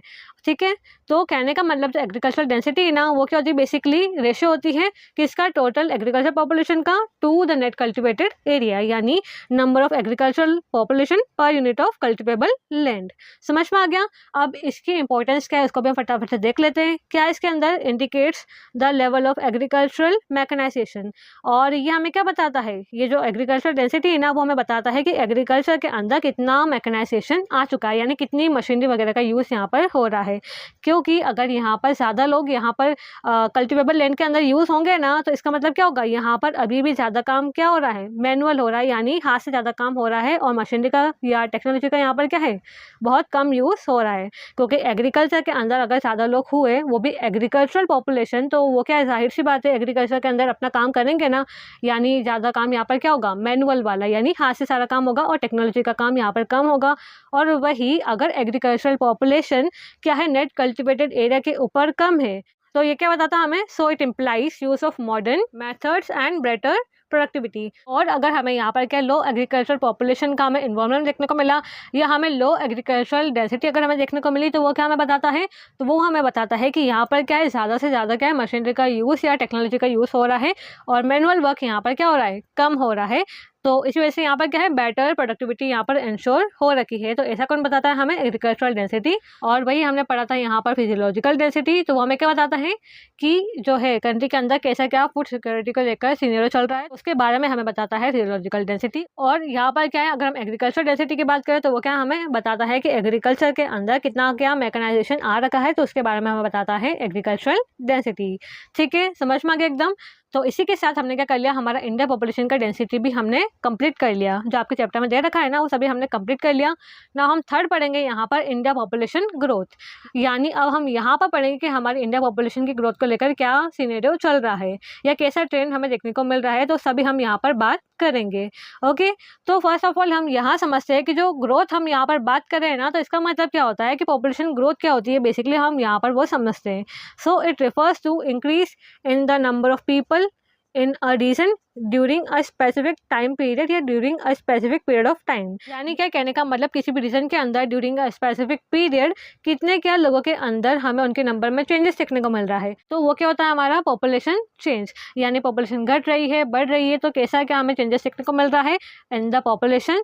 तो वो क्या होता है? हमारा पॉपुलेशन चेंज। और हमारा ये जो पॉपुलेशन चेंज है ना, ये हमारा जो पॉपुलेशन ग्रोथ है ना, इसके क्या हमें टू कंपोनेंट्स देखने को मिलते हैं। क्या है वो? नेचुरल ग्रोथ और इंड्यूस ग्रोथ। नेचुरल ग्रोथ यानी यहाँ पर क्या है? दो नेचुरल फैक्टर से क्या होती है? इफेक्ट होती है। कौन कौन से वो? तो इसके अंदर क्या बोला गया है? Change in population due to the difference between birth rate and death rate. यानी कहने का मतलब जो नेचुरल ग्रोथ है ना, नाम से पकड़ो, ग्रोथ हो रही है और नेचुरल की बात बोली गई है। और ग्रोथ का मतलब यहाँ पर सिर्फ बढ़ने वाला नहीं है, आप चेंज समझो। यानी नेचुरली जो चेंज आ रहा है ना पॉपुलेशन के अंदर, तो वो क्या है? दो चीज़ों से आएगा नेचुरल में, एक तो बर्थ और एक क्या हो गई? डेथ। यानी कहने का मतलब जो पॉपुलेशन है ना, उसके अंदर हमें अंदर चेंज देखने को मिल रहा है। क्यों देखने को मिल रहा है? Due to the difference between birth rate and death rate. तो वो क्या होता है? हमारा नेचुरल ग्रोथ। और सेकंड आता है हमारे पास इंड्यूस्ड ग्रोथ। अब इसके अंदर क्या होता है? Change in population due to migration. यानी ये क्या है? इंड्यूस्ड है ना, यानी ड्यू टू माइग्रेशन। यहाँ पर क्या हमें पॉपुलेशन के अंदर चेंज देखने को मिल रहा है, और यहाँ पर क्या है? हमें दो जो है ना नेचुरल फैक्टर्स हम कह सकते हैं, या हम कह सकते हैं दो नेचुरल कंपोनेंट की वजह से क्या है? हमें यहाँ पर चेंज देखने को मिल रहा है। क्या है वो? बर्थ रेट और डेथ रेट, जिसकी वजह से क्या हमें पॉपुलेशन में चेंज देखने को मिल रहा है। और यहाँ पर क्या है? हमें माइग्रेशन की वजह से चेंज देखने को मिल रहा है। नेचुरल फैक्टर की वजह से हो रही है, तो वो क्या है? Natural growth. और यहाँ पर क्या है? माइग्रेशन की वजह से हो रही है, तो वो क्या है? हमारी इंड्यूस ग्रोथ। ठीक है, सो बेसिकली पॉपुलेशन चेंज के क्या है? दो कंपोनेंट हुए, नेचुरल ग्रोथ और इंड्यूस ग्रोथ। समझ में आ गया? एकदम क्लियर है? नाउ नेक्स्ट आता है हमारे पास the decadal and annual growth of population in India are very high and steadily increasing over time. तो क्या बोला गया कि हमारी कंट्री की जो पॉपुलेशन ग्रोथ है ना, अगर हम इसे डिकेडल और एनुअल देखें यानी साल भर का देख लें, या डिकेडल यानी 10 साल का हम हमारी कंट्री के अंदर ग्रोथ का सिनेरियो देख लें, तो वो क्या है बहुत ज़्यादा है। और over a period of time ये क्या है स्टीडली इंक्रीज करता जा रहा है, यानी over a period of time धीरे धीरे हमें क्या इसके अंदर इंक्रीमेंट देखने को मिल रहा है। तो क्या बोला गया इसके अंदर कि हमारी कंट्री की डिकेडल यानी 10 साल के आप देख लो ग्रोथ, या एनुअल देख लो यानी कंट्री के अंदर साल भर में ही देख लो, तो हम अगर देखें ना, इसको एनालाइज करें ना, तो ये सिनेरियो क्या देखने को मिल रहा है हमें इसके अंदर कि यहाँ पर हमारी पॉपुलेशन के अंदर क्या है बहुत ज़्यादा, और साथ ही साथ over a period of time हमें क्या है स्टीडली इंक्रीज देखने को मिल रहा है, यानी धीरे धीरे क्या कर रही है हमारी population over a period of time क्या है इंक्रीज करती जा रही है। समझ में आ गया। नेक्स्ट आता है at present the annual growth of India's population is 1.64%। Okay, keep in mind क्या बोला गया इसके अंदर कि एट प्रेजेंट हमारी इंडिया की एनुअल ग्रोथ रेट कितनी है, तो वो है 1.64%। कितनी है 1.64%। ठीक है, अब यहाँ पर इसी के चलते हमें क्या एक न्यू टर्म देखने को मिलती है, कौन सी, वो पॉपुलेशन डबलिंग टाइम। क्या है पॉपुलेशन डबलिंग टाइम, यानी पॉपुलेशन को डबल होने में कितना टाइम लग रहा है, तो वो क्या होती है हमारी पॉपुलेशन डबलिंग टाइम। तो ये क्या कर लिया हमने टर्म से समझ लिया। अब मैंने लिखा क्या उसको फटाफट से एक बार रीड कर लेते हैं। So refers to time taken by any population to double itself at its current annual growth rate. और अभी करंटली हमारी ग्रोथ रेट कितनी है, तो वो है 1.64%। कितनी है 1.64%। यानी कहने का मतलब जो भी पॉपुलेशन है ना उसकी जो करंट एनुअल ग्रोथ रेट है ना, तो उसके अकॉर्डिंगली पॉपुलेशन को उससे डबल होने में कितना टाइम लग रहा है, तो वो क्या होती है पॉपुलेशन डबलिंग टाइम। समझ में आ गया। अब फटाफट से हम यहाँ पर इसका मेन जो चीज़ है ना वो हम फटाफट से यहाँ पर समझते हैं, क्या है वो distinct phases of population growth in India. और बच्चों इसके ऊपर क्वेश्चन आता ही आता है। ठीक है, आपसे 1 मार्कर में पूछ सकते हैं छोटा मोटा क्वेश्चन, और 3 मार्कर में इसको मोस्टली पूछा जाता है। किसके ऊपर, इसके फेजेस के ऊपर, कि हमारी इंडिया की जो पॉपुलेशन ग्रोथ है ना तो इसमें हमें क्या क्या हमें फेजेस देखने को मिलते हैं और उसके पीछे का रीज़न क्या है, तो उसके ऊपर क्वेश्चन आपका बनता है। सो क्या है हम यहाँ पर इसको अच्छे से पढ़ेंगे, distinct phases of population growth in India. तो उसको आगे रिवाइज करते हैं। सो क्या बोला गया इसके अंदर कि India's population growth has gone through 4 clearly distinguishable phases, each influenced by socio-economic, political and medical development। तो क्या बोला गया इसके अंदर कि हमारी जो इंडिया की जो पॉपुलेशन है ना उसे अगर हम देखें अच्छे से तो हमें ये देखने को मिलेगा कि हमारी इंडिया की पॉपुलेशन को क्या है 4 डिस्टिंक्ट फेजेस से क्या है गुजरना पड़ा है। और वो किस किस से इन्फ्लुएंस हुई है, सोशो इकोनॉमिक, पॉलिटिकल और मेडिकल डेवलपमेंट से। किससे हुई है, सोशो इकोनॉमिक फैक्टर, पॉलिटिकल हो गया, और मेडिकल एडवांसमेंट से क्या है हमें क्या है हमारी इंडिया की पॉपुलेशन ग्रोथ में क्या है हमें चेंजेस देखने को मिला है over a period of time. ठीक है, और इसी वजह से हमें क्या है हमारा जो है ना पॉपुलेशन ग्रोथ या पॉपुलेशन चेंज है ना उसके अंदर हमें 3 फैक्टर्स के अंदर इसकी वजह से हमें चेंजेस देखने को मिला है। वो 3 फैक्टर कौन कौन से हैं, तो वो है annual birth rate, death rate और माइग्रेशन। मैंने आपको बताया था कि जो है ना ग्रोथ उसके कंपोनेंट क्या होते हैं ग्रोथ के पॉपुलेशन चेंज के, तो वो होता है बर्थ रेट, डेथ रेट और माइग्रेशन। और इनके अंदर क्या चेंजेस क्यों आ रहा है, because of socio economic, political and medical advancement या medical development over a period of time. और इसी वजह से हमारी इंडिया की जो पॉपुलेशन है ना उसकी ग्रोथ को क्या है डिस्टिंक्ट 4 फेजेस से गुजरना पड़ा है। और वो कौन कौन सी है उसे हम अच्छे से यहाँ पर कवर करते हैं। सो अगर हम यहाँ पर अगर फर्स्ट फेज की बात करते हैं ना तो वो आता है फ्रॉम 1901 टू 1921। और इस समय क्या था हमारी जो इंडिया की जो है ना लोगों की बर्थ रेट भी ज़्यादा थी और डेथ रेट भी यहाँ पर ज़्यादा थी, यानी ज़्यादा लोग यहाँ पर जन्म भी ले रहे थे और ज़्यादा लोग साथ ही साथ यहाँ पर मर भी रहे थे, या उनकी ज़्यादा यहाँ पर डेथ हो रही थी। तो ऐसा यहाँ पर सिनेरियो था, यानी बर्थ रेट भी ज़्यादा और डेथ रेट भी ज़्यादा, यानी ज़्यादा लोग जन्म भी ले रहे और ज़्यादा लोग यहाँ पर मर भी रहे। तो इसी वजह से यहाँ पर क्या था स्टेगनेंट और स्टेशनरी यहाँ पर हमें ग्रोथ देखने को मिल रही थी लोगों की, यानी ज़्यादा ही जन्म लिए ज़्यादा ही मर गए। तो इसी वजह से क्या हो गया पॉपुलेशन क्या हो गई यहाँ पर स्टेगनेंट हो गई। ठीक है, समझ में आ गया। तो इसी वजह से यहाँ पर क्या हमें स्टेगनेंट या स्टेशनरी हमें ग्रोथ देखने को मिली इंडियन पॉपुलेशन की। ओके, और इसके पीछे का रीज़न क्या है, तो वो है poor health care and medical services. यानी पहले क्या था आपको पता है उस समय क्या था 1901 से 1921 के अंदर हमारे पास ब्रिटिशर्स थे ना, तो उस समय क्या था हमारे इंडिया के लोगों की क्या थी यहाँ पर पुअर हेल्थ केयर और मेडिकल सर्विसेज अवेलेबल थी, यानी कह सकते हैं हम ना के बराबर या बहुत पुअर यहाँ पर उस समय हेल्थ केयर और मेडिकल सर्विसेज थी, जिसकी वजह से क्या लोगों को क्या एक प्रॉपर ट्रीटमेंट उनका नहीं मिल पा रहा था, छोटी छोटी बीमारी का भी उनको यहाँ पर क्या है ट्रीटमेंट नहीं मिल पा रहा था। तो इस वजह से क्या थी यहाँ पर डेथ रेट बहुत ज़्यादा थी। ठीक है, देन आता है इलिटरेसी ऑफ पीपल, यानी लोग क्या थे उस समय इलिटरेट थे, यानी उनको क्या पढ़ना लिखना नहीं आता था, तो इस वजह से उनको पता ही नहीं था कि इतनी ज़्यादा अगर पॉपुलेशन होगी तो उसके कॉन्सिक्वेंसेस क्या होंगे, तो इस वजह से यहाँ पर क्या था उस समय बर्थ रेट बहुत ज़्यादा थी। देन आता है हमारे पास फ्रिक्वेंट फैमिन्स एंड एपिडेमिक्स, यानी उस समय क्या था बहुत ज़्यादा अकाल वगैरह का सिचुएशन आता रहता था, तो इस वजह से क्या था उस समय डेथ रेट बहुत ज़्यादा थी, यानी डेथ रेट और बर्थ रेट क्या थी फर्स्ट फेज के अंदर बहुत ज़्यादा थी, तो इस वजह से वहाँ पर क्या था स्टेगनेंट और स्टेशनरी फेज था ग्रोथ का, और वो पीरियड कौन सा था फ्रॉम 1901 टू 1921। ठीक है, समझ में आ गया। नाउ बस नेक्स्ट फेज आता है हमारे पास 1921 टू 1951।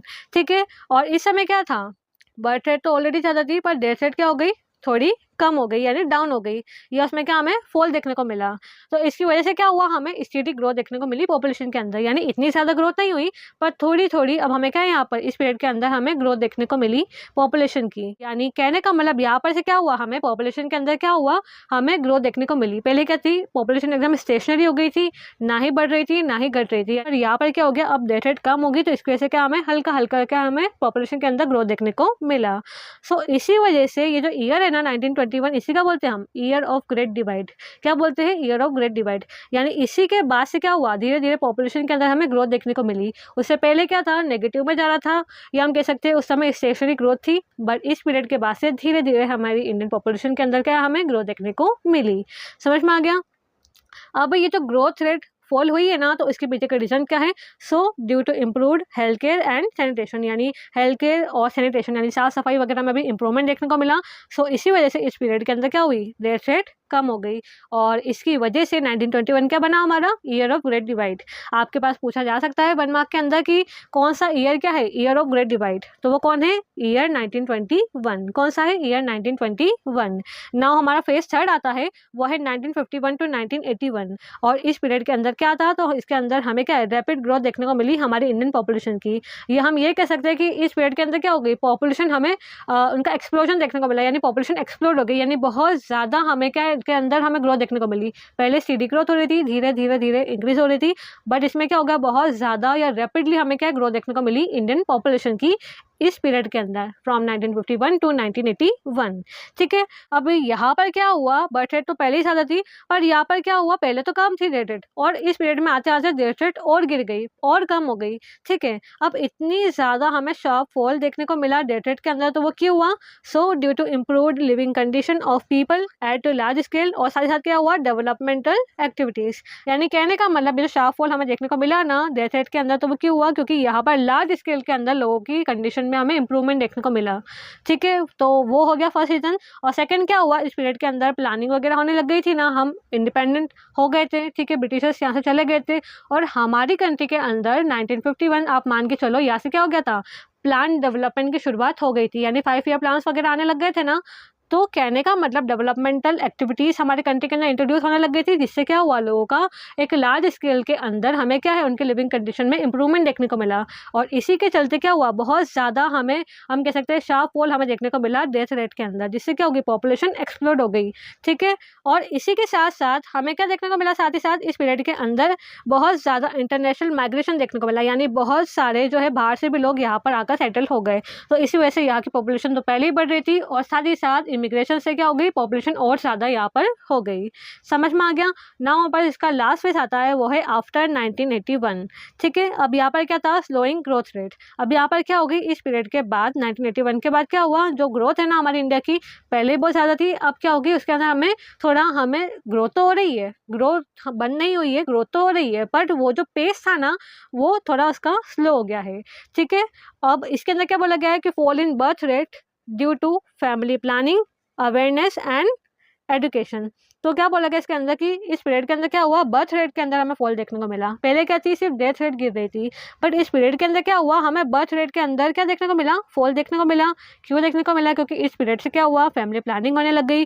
ठीक है, लोगों के अंदर अवेयरनेस आ गई कि अगर ज़्यादा बर्थ रेट होगी या ज़्यादा उनकी कंट्री के अंदर पॉपुलेशन होगी तो उसके क्या क्या कॉन्सिक्वेंसेस हमें फेस करने को पड़ेंगे, तो उसके रिगार्डिंग क्या होगी लोगों के अंदर अवेयरनेस आ गई। और साथ ही साथ इसके साथ क्या हुआ एजुकेशनल डेवलपमेंट भी हमें कंट्री के अंदर देखने को मिला। सो जो बर्थ रेट है उसके अंदर फॉल क्यों आया due to family planning awareness and education. Okay, so जैसा कि मैंने आपको अभी टेबल के अंदर बताया था कि जो ईयर 1921 है ना इसे क्या बोलते हैं हम ईयर ऑफ ग्रेट डिवाइड। क्या बोलते हैं ईयर ऑफ ग्रेट डिवाइड।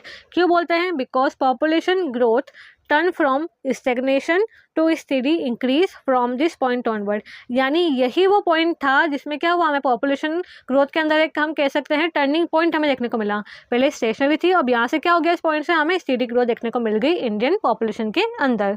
सो ये क्या हुआ, ईयर ऑफ ग्रेट डिवाइड। समझ में आ गया एकदम। देन आता है significance of studying this phases. अब हम ये जो पॉपुलेशन ग्रोथ के जो फेजेस है ना, इन्हें हम क्यों पढ़ रहे हैं या इनकी सिग्निफिकेंस क्या है उसको हम फटाफट से यहाँ पर देख लेते हैं। तो क्यों कर रहे हैं, क्योंकि ये क्या करता है, हेल्प करता है in policy making and family planning programmes. तो ये क्या करता है, हेल्प करता है in policy making and family planning programmes. और साथ ही साथ ये यूजफुल होता है for understanding resource allocation, employment needs and infrastructure planning. और साथ ही साथ मैंने आपको बताया कि रिसोर्स को किस तरह से हमें एफिशिएंटली यूज़ करना है, कैसे उनको एलोकेट करना है, ठीक है, कौन कौन सी जगह पे जो है एम्प्लॉयमेंट नीड है वो देखना, और इंफ्रास्ट्रक्चर प्लानिंग किस तरह से करनी है, तो उसमें क्या करता है, हमें ये हेल्प करता है। किस जगह हॉस्पिटल बनवाने, किस जगह स्कूल्स वगैरह बनवाने हैं, तो उसमें क्या करता है, ये सब चीज़ें हेल्प करती है। और उसके साथ ही क्या बोला गया है, indicate how demographic transition is taking place in India. और डेमोग्राफिक ट्रांजिशन मैंने आपको बताया था ना, क्या होता है, जो सोसाइटी है या जो भी कम्युनिटी है लोगों की, वो क्या करती है, मूव करती है from rural urban plus illiterate society into urban industrial plus literate society. तो वो क्या होता है, डेमोग्राफिक ट्रांजिशन है ना, during a specific period of time. तो वो क्या होता है, डेमोग्राफिक ट्रांजिशन। तो वो जो ट्रांजिशन है ना, डेमोग्राफिक यानी पॉपुलेशन का जो ट्रांजिशन हमें देखने को मिल रहा है, तो वो किस तरीके से हो रहा है इंडिया के अंदर, तो वो क्या करता है, हमें ये फेस इंडिकेट करता है। ठीक है, समझ में आ गया। अब हमें यहाँ पर मैंने आपको बताया था, हम यहाँ पर एक और चीज़ यहाँ पर पढ़ेंगे, तो वो है ग्रोथ ऑफ एडोलेसेंस। ठीक है, क्या है, ग्रोथ ऑफ एडोलेसेंस। और इनकी एज क्या होती है एडोलेसेंस की, तो वो है 10 to 19 ईयर्स। ठीक है, अब वो वही चीज़ आपके पास अगर आ गया हुआ एडोलेसेंस, तो एडोलेसेंस क्या होता है, अकॉर्डिंग टू UN, और हम कह सकते हैं United Nation, adolescents are individuals aged between 10 to 19 years. तो according to UN, United Nations, तो एडोलेसेंट्स क्या होते हैं, ऐसे इंडिविजुअल्स जिनकी एज होती है बिटवीन 10 to 19 ईयर्स। यानी कहने का मतलब 10 से 19 साल तक के इंडिविजुअल्स वो क्या होते हैं, एडोलेसेंट्स एज पर UN या यूनाइटेड नेशंस। ठीक है, देन हमारे पास आता है adolescence growth in India as per census 2011। यानी 2011 सेंसस के अकॉर्डिंगली हमारे इंडिया के अंदर एडोलेसेंस की क्या ग्रोथ रेट है, उसे हम फटाफट से यहाँ पर एनालाइज करेंगे। सो एज पर सेंसस 2011 हमारी टोटल इंडिया की जो पॉपुलेशन है ना, उसके अंदर एडोलेसेंट पॉपुलेशन कितनी है, तो वो कितनी है, 20.9%। यानी 20.9% ऑफ इंडिया टोटल पॉपुलेशन कौन है, एडोलेसेंस। ठीक है, अब इनमें से भी जो मेल एडोलेसेंस है ना, यानी 10 से 19 साल के बच्चे या इंडिविजुअल जो क्या है मेल है, तो वो कितने हैं, 52.7%, और उनमें फीमेल कितनी है, 47.3%। ओके, तो इसी वजह से ये क्या करता है, एक तरीके से इंडिया को होम बनाता है to the largest adolescent population in the world. यानी वर्ल्ड की एक बहुत ज़्यादा जो है हम कह सकते हैं नंबर में जो एडोलेसेंट पॉपुलेशन है ना, वो क्या है, इंडिया के अंदर डिसाइड कर रही है। तो एक तरह से ये क्या है, होम है to the world's largest adolescent population. ठीक है, कौन है, इंडिया। समझ में आ गया। अब ये जो एडोलेसेंट पॉपुलेशन है ना, वो क्या कंट्री के लिए इंपॉर्टेंट क्यों है, उसके हम फटाफट से यहाँ पर बात करते हैं। तो क्या बोला गया इसके अंदर, so because they are regarded as youthful population. मैंने आपको बताया था हमारे कंट्री के अंदर क्या बहुत ज़्यादा यूथफुल पॉपुलेशन है, जिनके अंदर क्या होता है, हाई पोटेंशियल हमें देखने को मिलता है। यानी 10 to 19 ईयर्स के जो इंडिविजुअल होते हैं ना, वो क्या होता है, हमारी कंट्री के अंदर यूथफुल पॉपुलेशन होते हैं, और इनके अंदर क्या होता है, हाई पोटेंशियल होता है कोई भी वर्क करने का। ठीक है, और इनको क्या चाहिए, एजुकेशन चाहिए, स्किल डेवलपमेंट चाहिए, और हेल्थ केयर चाहिए, ताकि क्या एक प्रोडक्टिव एडल्ट ये बन सके आगे चलकर। ठीक है, देन क्या बोला गया है, issues like early marriage, child labour, malnutrition and lack of awareness must be address. और साथ ही साथ क्या बोला गया इसके अंदर कि ऐसे जो एडोलेसेंट है ना, उनके साथ रिलेटेड जो इश्यूज होते हैं, जैसे अर्ली मैरिज का हो गया, चाइल्ड लेबर का हो गया, मालन्यूट्रिशन का हो गया, लैक ऑफ अवेयरनेस हो गई, तो ये जो सब इशूज़ है ना, जो कि एडोलेसेंट से हमें कहीं ना कहीं कनेक्टेड मिलते हैं या इनसे रिलेटेड हमें मिलते हैं, तो उन्हें क्या है, एड्रेस करने की ज़रूरत है, या इनसे रिलेटेड ये सब इशूज़ है। ठीक है, देन बोला गया है, so for providing proper education to the adolescent group, government of India has undertaken certain policies so that their talents are better channelise and properly utilise. तो क्या बोला गया इसके अंदर कि इसी के चलते जो है ना, गवर्नमेंट ऑफ इंडिया उन्होंने क्या करा है, सर्टेन पॉलिसीज बनाई है, इसी के चलते क्या जो एडोलेसेंट है ना, उनके जो टैलेंट्स है ना, उसे क्या बेटर चैनलाइज करा जा सके और प्रॉपरली उनके जो टैलेंट है उसे क्या यूटिलाइज़ करा जा सके, यानी उनका जो भी टैलेंट है उसको एक सही डायरेक्शन मिले और उनका प्रॉपर यूटिलाइजेशन हो। तो इसलिए क्या करा है गवर्नमेंट ऑफ इंडिया ने, क्या करी है, सर्टेन पॉलिसीज़ बनाई है। अब वो पॉलिसीज़ कौन कौन सी और कितनी, उनके हम फटाफट से यहाँ पर बात करते हैं। तो ये जो पॉलिसीज़ है ना, इनके हम आपके कोर्स के अंदर यहाँ पर 2 पॉलिसी की बात करने वाले हैं। कितनी पॉलिसी? 2 पॉलिसी की हम यहाँ पर बात करने वाले हैं आपके इस चैप्टर के अंदर।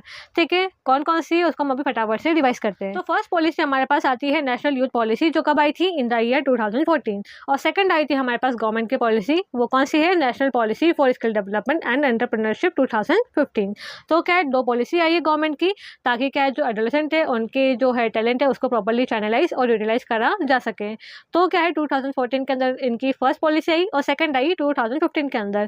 फर्स्ट आई कौन सी? नेशनल यूथ पॉलिसी 2014, और सेकंड हम यहाँ पर बात करेंगे national policy for skill development and entrepreneurship 2015। ठीक है, और यहाँ पर बच्चों अभी इस एग्जाम के अंदर लेटेस्ट 2025 वाला जो बोर्ड एग्जाम हुआ है उसके ऊपर CBSE ने इस पॉलिसी के ऊपर क्वेश्चन पूछा है। ठीक है, जिसको ध्यान में रखना। कब आई थी ये नेशनल यूथ पॉलिसी? तो आई थी इन द ईयर 2014, और मंथ कौन सा था? तो फरवरी। यानी ये जो पॉलिसी है ना वो लॉन्च करी गई थी बाय गवर्नमेंट ऑफ इंडिया, और कब करी गई थी? इन फरवरी 2014। Okay, keep in mind. अब क्या है, ये जो पॉलिसी आई ना, तो इसके पीछे का मोटिव क्या है या इसका एम क्या है, तो उसके हम फटाफट से यहाँ पर बात करते हैं। सो क्या है इसके अंदर? टू एम्पावर यूथ, और यहाँ पर यूथ की एज क्या बता रखी है हमारी गवर्नमेंट ऑफ इंडिया ने इस पॉलिसी के अंदर? तो वो है 15 to 29। यानी हम अगर UN के अकॉर्डिंगली देखें ना तो यूथ की एज है 10 to 19, बट अगर हमारे इंडिया की पॉलिसी के अंदर देखें ना, ये वाली के अंदर, तो यहाँ पर डिफाइन करा गया है ऐसे इंडिविजुअल जिनकी एज है ना वो रेंज करती है फ्रॉम 15 to 29, तो वो क्या होते हैं? यूथ। ठीक है, तो यहाँ पर इस पॉलिसी के अंदर यूथ को एम्पावर करने पर यहाँ पर पूरा क्या है, फोकस करा गया है।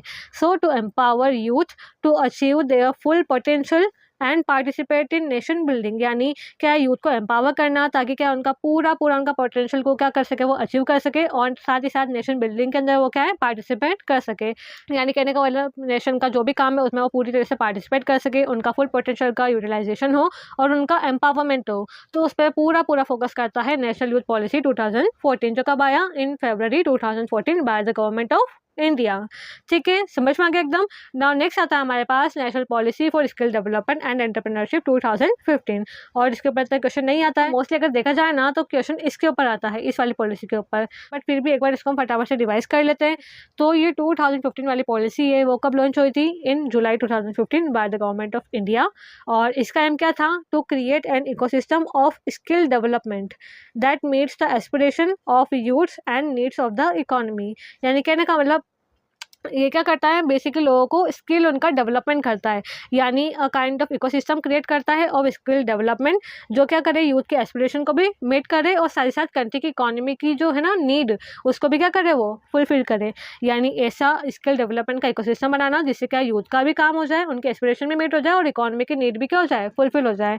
ओके, तो ये जो मोटिव था वो था 2015 की पॉलिसी का। ठीक है, समझ में आ गया। तो ये थी हमारी 2 पॉलिसी जो क्या गवर्नमेंट ऑफ इंडिया लेकर आई, जिससे क्या हो, जो एडोलेसेंट है ना हमारे कंट्री के अंदर, उनका जो टैलेंट है वो क्या प्रॉपर्ली चैनलाइज हो और यूटिलाइज हो। ठीक है, नाउ बस नेक्स्ट आता है हमारे पास इंडिया पॉपुलेशन कंपोजिशन। अब यहाँ पर हम फाइनली बात करेंगे कि हमारी इंडिया पॉपुलेशन का कंपोजिशन कैसा है। ठीक है, अब इसको हम फटाफट से यहाँ पर देखते हैं। तो यहाँ पर क्या बोला गया है, it refers to the structure of population based on various demographic characteristics such as age, sex, literacy, occupation, language and religion. यानी यहाँ पर क्या हम पॉपुलेशन के स्ट्रक्चर को यहाँ पर देखेंगे। किसको देखेंगे? पॉपुलेशन के स्ट्रक्चर को देखेंगे based on various demographic characteristics, जैसे age, sex, literacy, occupation, language and religion. Okay, और ये क्या करता है, हेल्प करता है in understanding the quality and diversity of human resources in a country like India. और ये क्या करता है, कहीं ना कहीं अंडरस्टैंडिंग में हमें हेल्प करता है कि हमारे कंट्री के अंदर जो ह्यूमन रिसोर्सेज है ना, तो उनकी क्वालिटी और उनकी डाइवर्सिटी कैसी है, तो उनके अंडरस्टैंडिंग लेने में हमें कौन हेल्प करता है? इंडिया पॉपुलेशन का कंपोजिशन का अंडरस्टैंडिंग। समझ में आ गया। अब यहाँ पर हम फर्स्ट ऑफ ऑल यहाँ पर हम फटाफट से एनालाइज करेंगे हमारा कंट्री का composition on the basis of place of residence. Okay, so first of all हम यहाँ पर बात करेंगे रूरल कंपोजिशन की। क्या बोला गया इसके अंदर? India's population live in villages तो वो कितनी है 68.8%। यानी जो है ना हमारी इंडिया की टोटल पॉपुलेशन, उनका कितना परसेंट विलेजेस में डिसाइड कर रहा है, तो वो है 68.8%। कितना है 68.8%। और इंडिया के अंदर विलेजेस कितने हैं, तो वो है 6,40,867 विलेजेस। ठीक है। और इन विलेजेस के होने के बावजूद कितने जो है विलेजेस एक्चुअली में वहाँ पर क्या है लोग रह रहे हैं, यानी ये तो टोटल विलेजेस है, बट एक्चुअली कितने जो है विलेजेस जहाँ पर एक्चुअली लोग वहाँ पर रह रहे हैं या इनहेबिटेड विलेजेस है, तो वो कितने हैं 5,97,608 विलेजेस। ठीक है। यानी यहाँ पर लोग वाकई में रह रहे हैं और टोटल इतने विलेजेस हमारी कंट्री के अंदर है। देन आता है हमारे पास distribution of rural population is not uniform throughout the country. और ये जो हमारी कंट्री के अंदर रूरल पॉपुलेशन का डिस्ट्रीब्यूशन है ना, वो क्या एक जैसा नहीं है। क्यों है? क्योंकि कुछ स्टेट ऐसे हैं जहाँ पर बहुत ज़्यादा यानी high percentage of rural population वहाँ पर डिसाइड करती है, और कुछ स्टेट तो ऐसे हैं जहाँ पर बहुत come only little over half of their total population जो क्या है विलेजेस में डिसाइड करती है। यानी कहीं पे तो बहुत ज़्यादा ही पॉपुलेशन डिसाइड करती है और कहीं पे क्या है बहुत कम है ना पॉपुलेशन डिसाइड करती है हमारी कंट्री के अंदर। यानी रूरल पॉपुलेशन का डिस्ट्रीब्यूशन क्या है यूनिफॉर्म नहीं है हमारी कंट्री के अंदर। समझ में आ गया? अब क्या बोला गया है, स्टेट्स जैसे बिहार, हिमाचल प्रदेश, उड़ीसा, असम, यहाँ पर क्या है हाइयर रूरल पॉपुलेशन है। कौन कौन? बिहार, हिमाचल प्रदेश, उड़ीसा और असम, यहाँ पर क्या है हाइयर रूरल पॉपुलेशन हमें देखने को मिलती है। अब जो रूरल एरियाज है ना, उनके कैरेक्टरिस्टिक्स क्या क्या है, यानी कौन कौन से एरियाज है जिन्हें हम कह सकते हैं कि ये रूरल एरियाज है, तो वहाँ पर उनके मेन कैरेक्टरिस्टिक क्या क्या है, तो वो है कि ऐसे एरियाज जो रूरल एरियाज होते हैं ना, तो वहाँ पर क्या होता है मेनली एग्रीकल्चर को प्रैक्टिस करा जाता है। यानी लोगों का जो मेन रोजगार कमाने का जरिया होता है ना, वो क्या होता है वहाँ पर एग्रीकल्चर। देन आता है ट्रेडिशनल लाइफस्टाइल, यानी लोग क्या वहाँ पर ट्रेडिशनल लाइफस्टाइल जीते हैं या उनकी ट्रेडिशनल लाइफस्टाइल होती है। देन होता है लो लिटरेसी, यहाँ पर क्या है इतनी पढ़े लिखे लोग वहाँ पर नहीं मिलते हैं, लो लिटरेसी होती है। और साथ ही साथ वहाँ पर क्या है इतना ज़्यादा हमें वेल डेवलप्ड इंफ्रास्ट्रक्चर भी देखने को नहीं मिलता है। ठीक है। तो ये क्या हो गया characteristic of rural areas. Then आता है हमारे पास अर्बन कंपोजिशन। यहाँ पर क्या है proportion of urban areas in India वो कितनी है 31.16%। यानी कहने का मतलब इंडिया की टोटल पॉपुलेशन का कितना प्रोपोर्शन जो है अर्बन एरियाज के अंदर रहता है, तो वो है 31.16%। अब इन दोनों को कंपेयर करो, कौन ज़्यादा है? Rural areas. ठीक है। अर्बन एरियाज स्टिल कम है। तो क्या बोला गया इसके अंदर, दो it is quite low but it is showing much faster rate of growth over the decades. यानी दो ये जो है ना परसेंट ये क्या है कम है, क्वाइट लो है, बट ये क्या कर रहा है ओवर द डिकेड्स, इसके अंदर हमें क्या है बहुत ज़्यादा, ये हम कह सकते हैं बहुत रैपिड हमें क्या देखने को मिल रही है इसके अंदर। हम देखें ओवर द लास्ट डिकेड हमें क्या इसके अंदर फास्टर ग्रोथ देखने को मिल रही है, या हमें क्या इसके अंदर रैपिड ग्रोथ देखने को मिल रही है ओवर द डिकेड्स या ओवर द ईयर्स। हम कह सकते हैं कि हमें क्या इसके अंदर रैपिड ग्रोथ देखने को मिल रही है।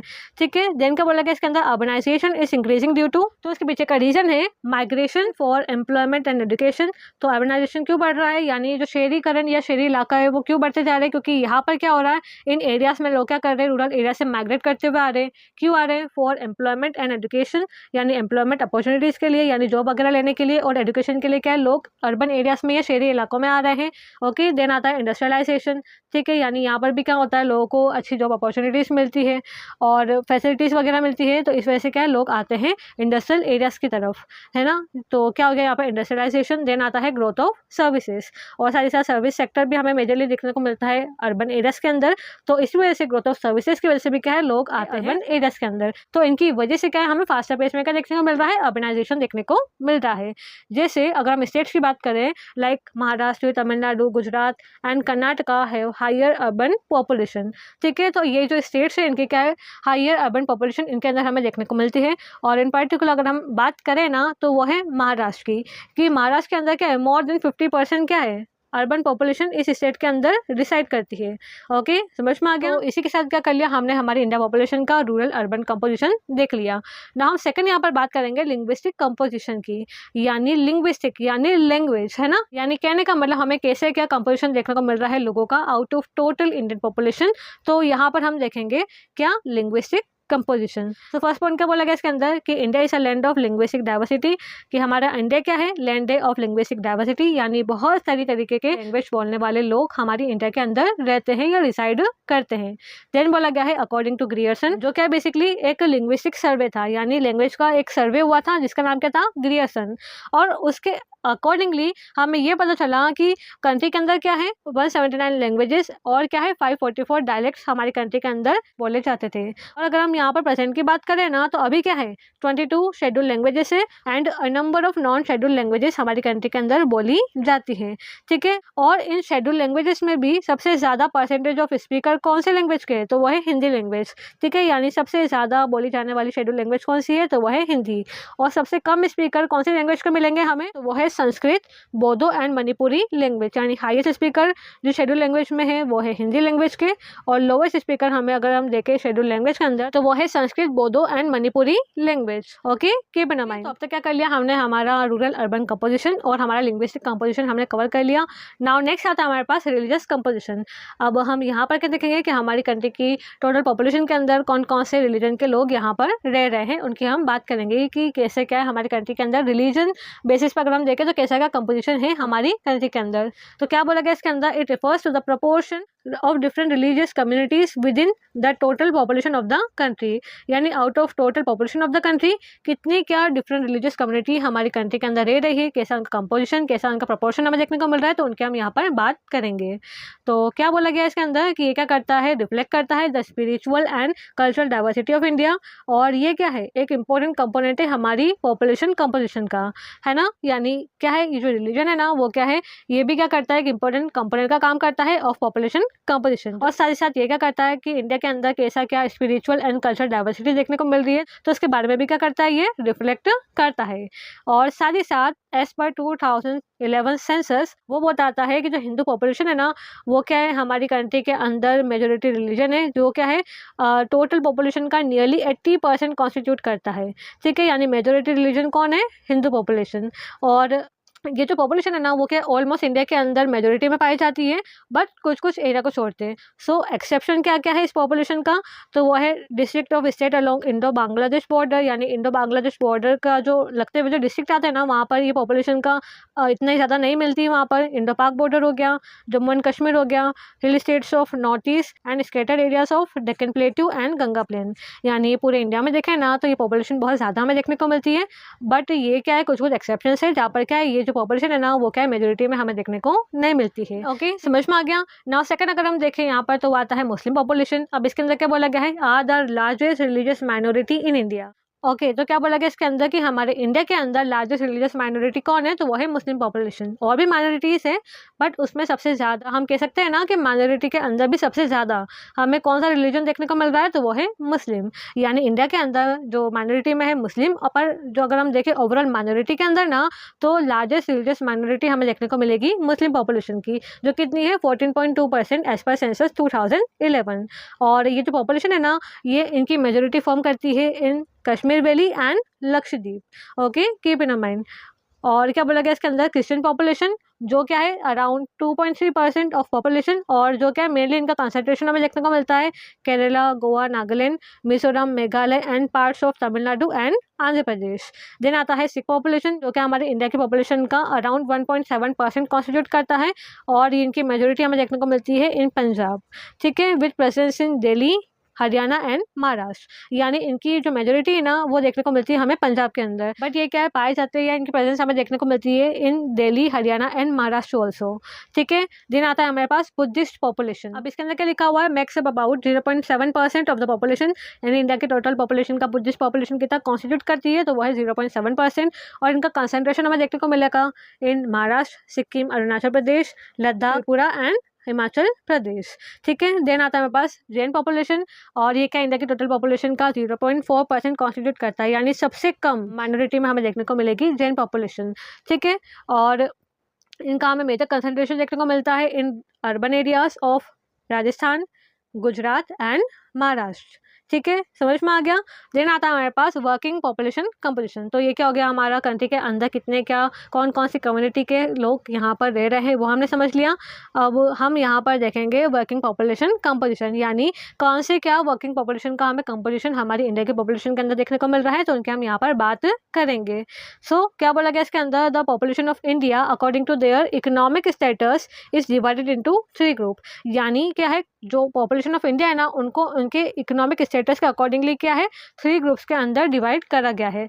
कितने ग्रुप्स के अंदर? 3 ग्रुप्स के अंदर क्या है, कंट्री के अंदर जो इकोनॉमिक स्टेटस के अकॉर्डिंगली पॉपुलेशन को क्या है डिवाइड करा गया है। कौन कौन से है वो? मेन वर्कर्स, मार्जिनल वर्कर्स और नॉन वर्कर्स। अगर हम मेन वर्कर्स की बात करें ना तो वो कौन होते हैं? Who work for at least 183 days और 6 मंथ इन अ ईयर, यानी ऐसे वर्कर्स जो क्या एटलीस्ट 183 डेज या कम से कम 6 महीने तो साल के अंदर काम करते ही करते हैं, तो वो क्या होते हैं? Main workers. ठीक है, देन आता है मार्जिनल वर्कर्स। ये क्या होते हैं? Who work for less than 183 days और 6 मंथ इन अ ईयर, यानी ये क्या है ऐसे वर्कर्स होते हैं जो क्या है साल के अंदर 6 महीने से कम या कह सकते हैं हम लेस देन 183 डेज क्या है काम करते हैं, तो वो क्या होते हैं? Marginal workers. ये क्या होते हैं? जो एटलीस्ट 6 महीने काम तो कर ही रहे हैं। ये कौन है? जो 6 महीने से कम हम कह सकते हैं जो काम करते हैं।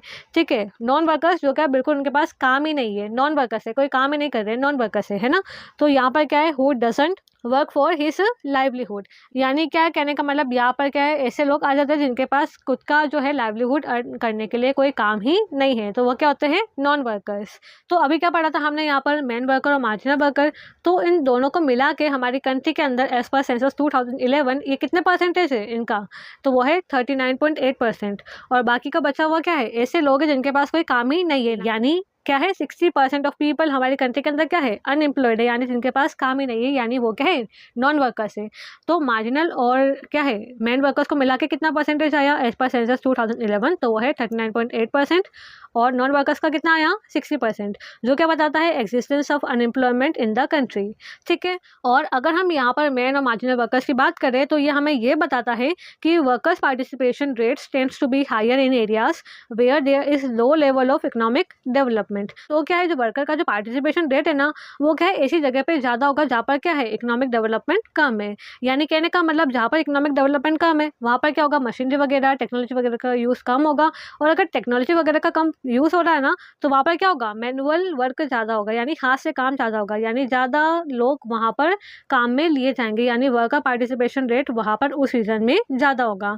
टू परफॉर्म सब्सिस्टेंस और नियर सब्सिस्टेंस इकोनॉमिक एक्टिविटी। समझ में आया? यानी इकोनॉमिक डेवलपमेंट कम है तो हाथ से ज़्यादा काम किया जाएगा, यानी वर्कर से ज़्यादा काम करवाया जाएगा, तो इसी वजह से वहाँ पर क्या होगा?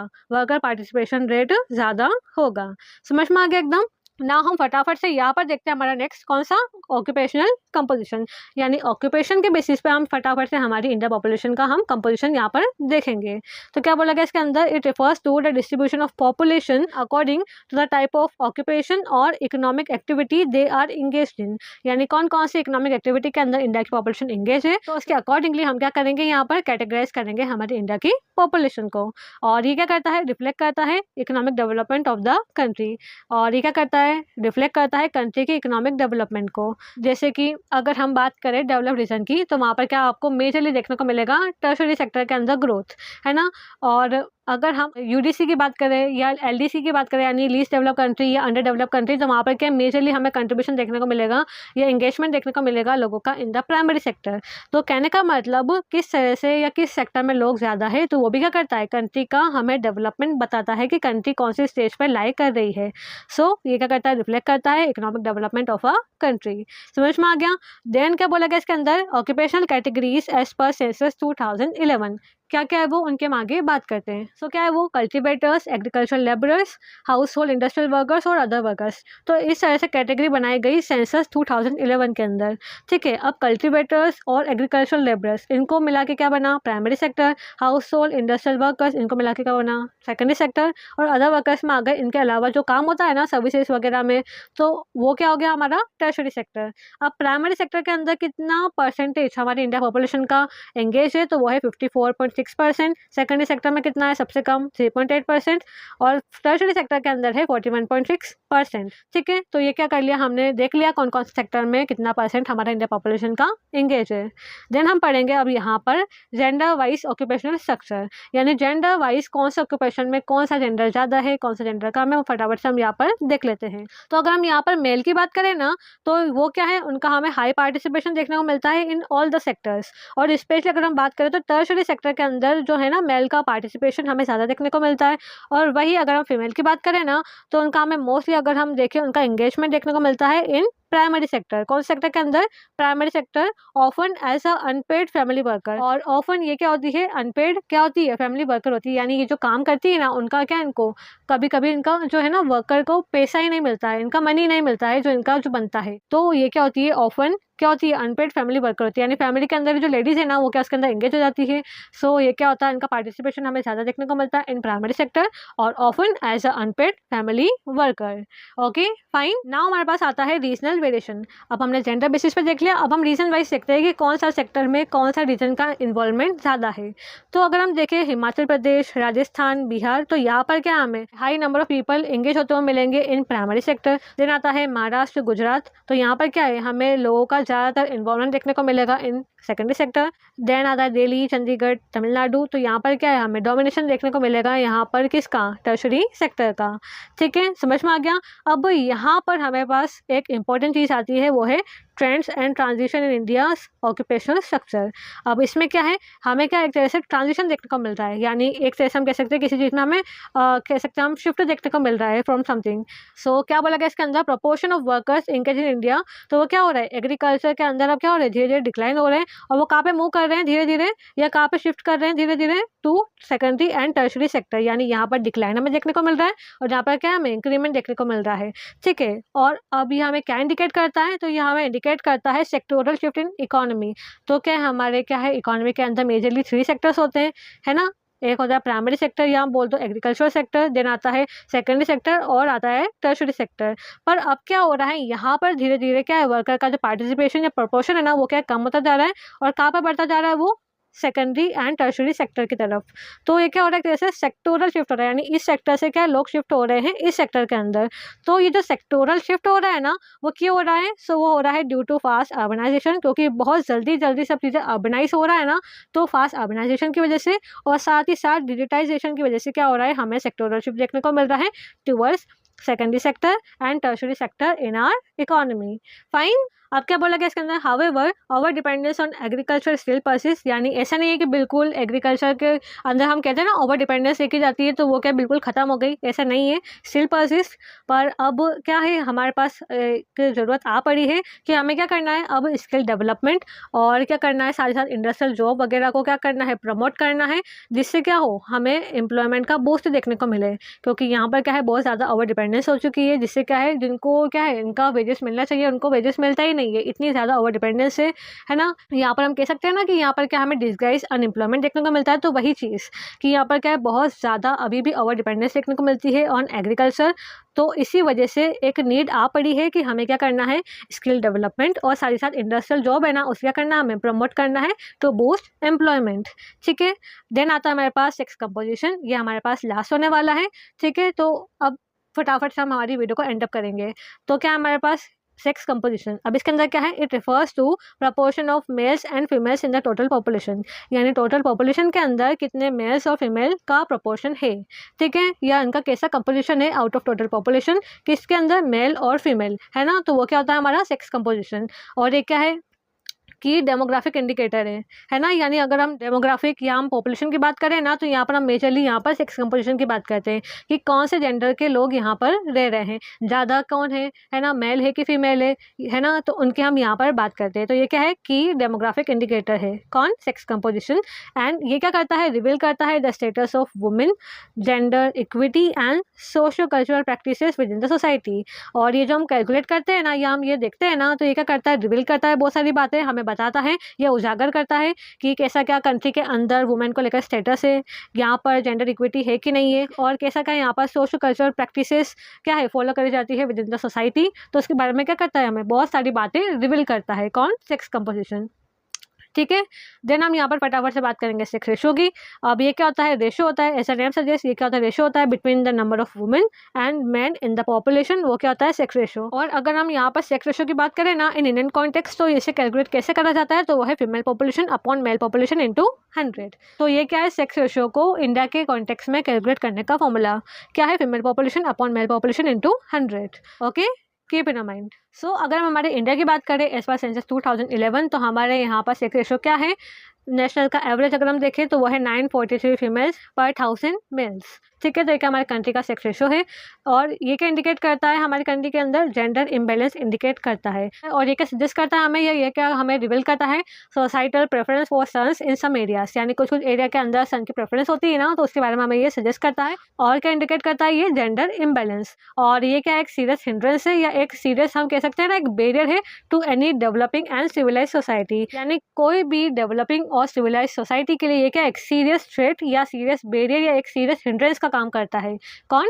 ये वाला जो है ना जेंडर इम्बेलेंस, वो। देन आता है स्टेट वाइज हाईलाइट्स। अब यहाँ पर हम स्टेट वाइज देख लेते हैं। हाईएस्ट सेक्स रेशो हमें कहाँ पर देखने को मिलता है, तो वो है केरला। और यूटी की अगर हम बात करें तो वो है पुडुचेरी। और लो हमें सेक्स रेशो कहाँ पर देखने को मिलता है, जो क्या अलार्मिंग है, यानी बहुत ज़्यादा हमें इम्बेलेंस देखने को मिलता है बिटवीन द जेंडर, तो वो है हरियाणा, पंजाब और दिल्ली। ठीक है, और अगर हम बात करें कि हमारी कंट्री के अंदर लो सेक्स रेशो देखने को क्यों मिलता है, उसके पीछे का रीज़न क्या है। सो फर्स्ट आता है प्रेफरेंस फॉर मेल चाइल्ड। ठीक है, मेल चाइल्ड के लिए प्रेफरेंस देखी जाती है। फीमेल फिटिसाइड और इन्फेंटिसाइड हमें देखने को मिलता है, यानी जो फीमेल हम कह सकते हैं ना गर्ल चाइल्ड, उसका क्या है before birth and after birth उनका क्या है मार दिया जाता है, तो वो हमें देखने को मिलता है। देन आता है नेग्लेक्ट ऑफ गर्ल चाइल्ड। ठीक है, नेग्लेक्शन हमें देखने को मिलता है ना, या नेग्लिजेंस हमें देखने को मिलती है गर्ल चाइल्ड का। देन आता है early marriage and poor maternal health care हमें देखने को मिलता है। तो इस वजह से क्या हमें लो सेक्स रेशो देखने को मिलता है हमारी कंट्री के अंदर। तो ये क्या है कुछ कुछ रीज़न है, आप अपने आंसर के साथ इनको मेंशन कर सकते हो, तो इससे एक अच्छा इंप्रेशन जाएगा।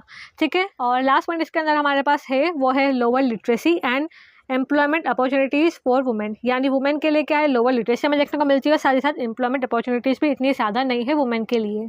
तो इस वजह से क्या है हमें क्या है लोअर सेक्स रेशो मिलता है।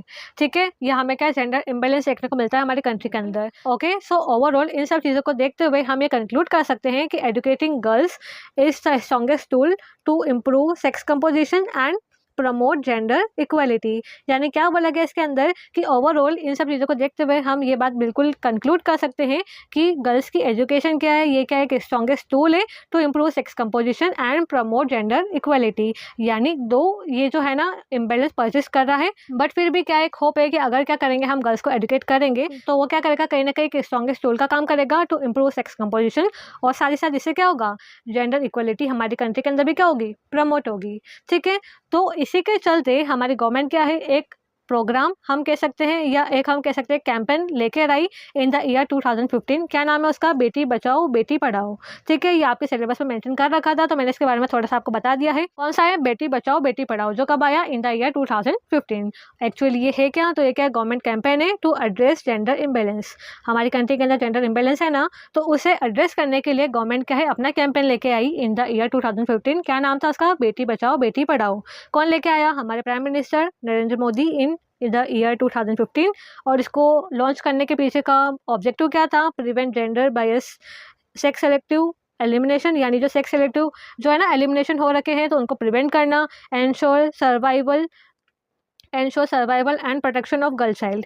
और क्या करना, जो गर्ल चाइल्ड है ना उनका प्रोटेक्शन और उनका सर्वाइवल को इंश्योर करना। और साथ ही साथ उनके अमंग क्या करना, जो एजुकेशन है उसको प्रमोट करना। और जो गर्ल्स है ना उनका क्या है इकोनॉमिकली उनका पार्टिसिपेशन बढ़ाना या उसको प्रमोट करना, उस पर फोकस करता है बेटी बचाओ बेटी पढ़ाओ। जिसका स्लोगन क्या था इंग्लिश के अंदर, save the daughter educate the daughter. ठीक है, और इसका की इम्पैक्ट क्या पड़ा उसको भी हम फटाफट देख लेते हैं। क्या है, spread awareness in district with critical sex ratio. यानी ऐसी जगह जहाँ पर क्या है बहुत खराब सेक्स रेशो था ना, वहाँ पर क्या है डिस्ट्रिक्ट बाय डिस्ट्रिक्ट यहाँ पर क्या है हम ये कह सकते हैं ना कि लो लेवल पे यहाँ पर क्या है स्प्रेड करी गई अवेयरनेस, जिससे क्या है ये जो सेक्स रेशो है ना उससे क्या है हम बैलेंस में ला सके। सो कहने का मतलब ऐसी जगह जहाँ पर क्या है बिल्कुल इम्बेलेंस हो रखा है सेक्स रेशो, तो वहाँ पर क्या एकदम जड़ पर जाके यानी डिस्ट्रिक्ट बाय डिस्ट्रिक्ट क्या है जो अवेयरनेस है ना वो क्या फैलाई गई इस प्रोग्राम के थ्रू। ठीक है, कब आया था, इन द ईयर 2015। लास्ट हमारे पास पॉइंट आता है focus on community mobilisation, legal enforcement and education scheme. क्या बोला गया इसके अंदर कि इसके अंदर क्या है कम्युनिटी मोबिलाइजेशन पे फोकस करा गया। यानी इसके अंदर ये करा गया क्योंकि ये क्या था एक कैंपेन था ना, तो इसके अंदर क्या करा गया कम्युनिटी का इन्वॉल्वमेंट भी देखा गया। यानी जो है ना कम्युनिटी का मोबिलाइजेशन का इसके अंदर पूरा क्या है ध्यान रखा गया। यानी इसके अंदर कम्युनिटी भी पार्टिसिपेट करे इस कैंपेन के अंदर, इसको इंश्योर करा गया। और साथ ही साथ इसके अंदर क्या करा गया लीगल इन्फोर्समेंट करी गई। यानी अगर ऐसा करा तो इसके क्या है लीगल कॉन्सिक्वेंसेस भी आपको भुगतने पड़ेंगे, यानी लीगल इन्फोर्समेंट करा गया। और साथ ही साथ इसके तहत क्या हुआ जो एजुकेशनल स्कीम्स है ना गर्ल्स को लेकर लेकर वो भी क्या है सामने आई, जिससे क्या है गर्ल्स की एजुकेशन को क्या है प्रमोशन मिले या बढ़ावा मिले। समझ में आ गया। तो ये थी हमारी क्या है गवर्नमेंट कैंपेन बेटी बचाओ बेटी पढ़ाओ, जो कब आया इन द ईयर 2015। ठीक है, समझ में आया। तो बच्चों ये था हमारा चैप्टर का रिवीजन। मैंने पूरा ट्राई करा है कि आपको यही इस वीडियो के अंदर लर्न करवा दूं। ठीक है, और ऐसे ही चलते चलते हम हमारा पूरा कोर्स हमारे क्लासेस ज्योग्राफी का कवर कर लेंगे। ठीक है, इसके बाद मैं लाऊंगी इसका मैप की वीडियो। ठीक है, सेपरेट वीडियो बनाऊंगी मैप के ऊपर। ठीक है, तो आपको मेरी क्लास 12 ज्योग्राफी प्लेलिस्ट है ना, उसके अंदर आपको मिल जाएगी, तो चेक कर लेना। और बच्चों इनको बनाने में बहुत मेहनत लगता है, तो प्लीज़ अपने फ्रेंड सर्कल में इस वीडियो को शेयर करना और बताना अपने फ्रेंड सर्कल के अंदर, अपने क्लासमेट्स को, अपने स्कूल के अंदर, जिससे क्या मुझे मोटिवेशन मिलेगा कि मैं आपके लिए और इससे भी अच्छा कंटेंट आपके लिए ला सकूं। ठीक है, क्योंकि मोटिवेशन भी एक फैक्टर है जो हमें वर्क करने में हेल्प करता है। सो प्लीज़ ज़रूर से शेयर करना, और अगर चैनल के साथ नए हो तो चैनल को सब्सक्राइब कर लेना, है ना, जिससे कि आपको चैनल की जो भी इंपॉर्टेंट नोटिफिकेशन है ना वो क्या आपको टाइमली मिल जाए, और नोट्स आपको फ्री ऑफ कॉस्ट मेरे टेलीग्राम चैनल पर मिल जाएंगे। ओके, सो मिलते हैं सभी बच्चों से अपने नेक्स्ट वीडियो में। Thank you and bye bye.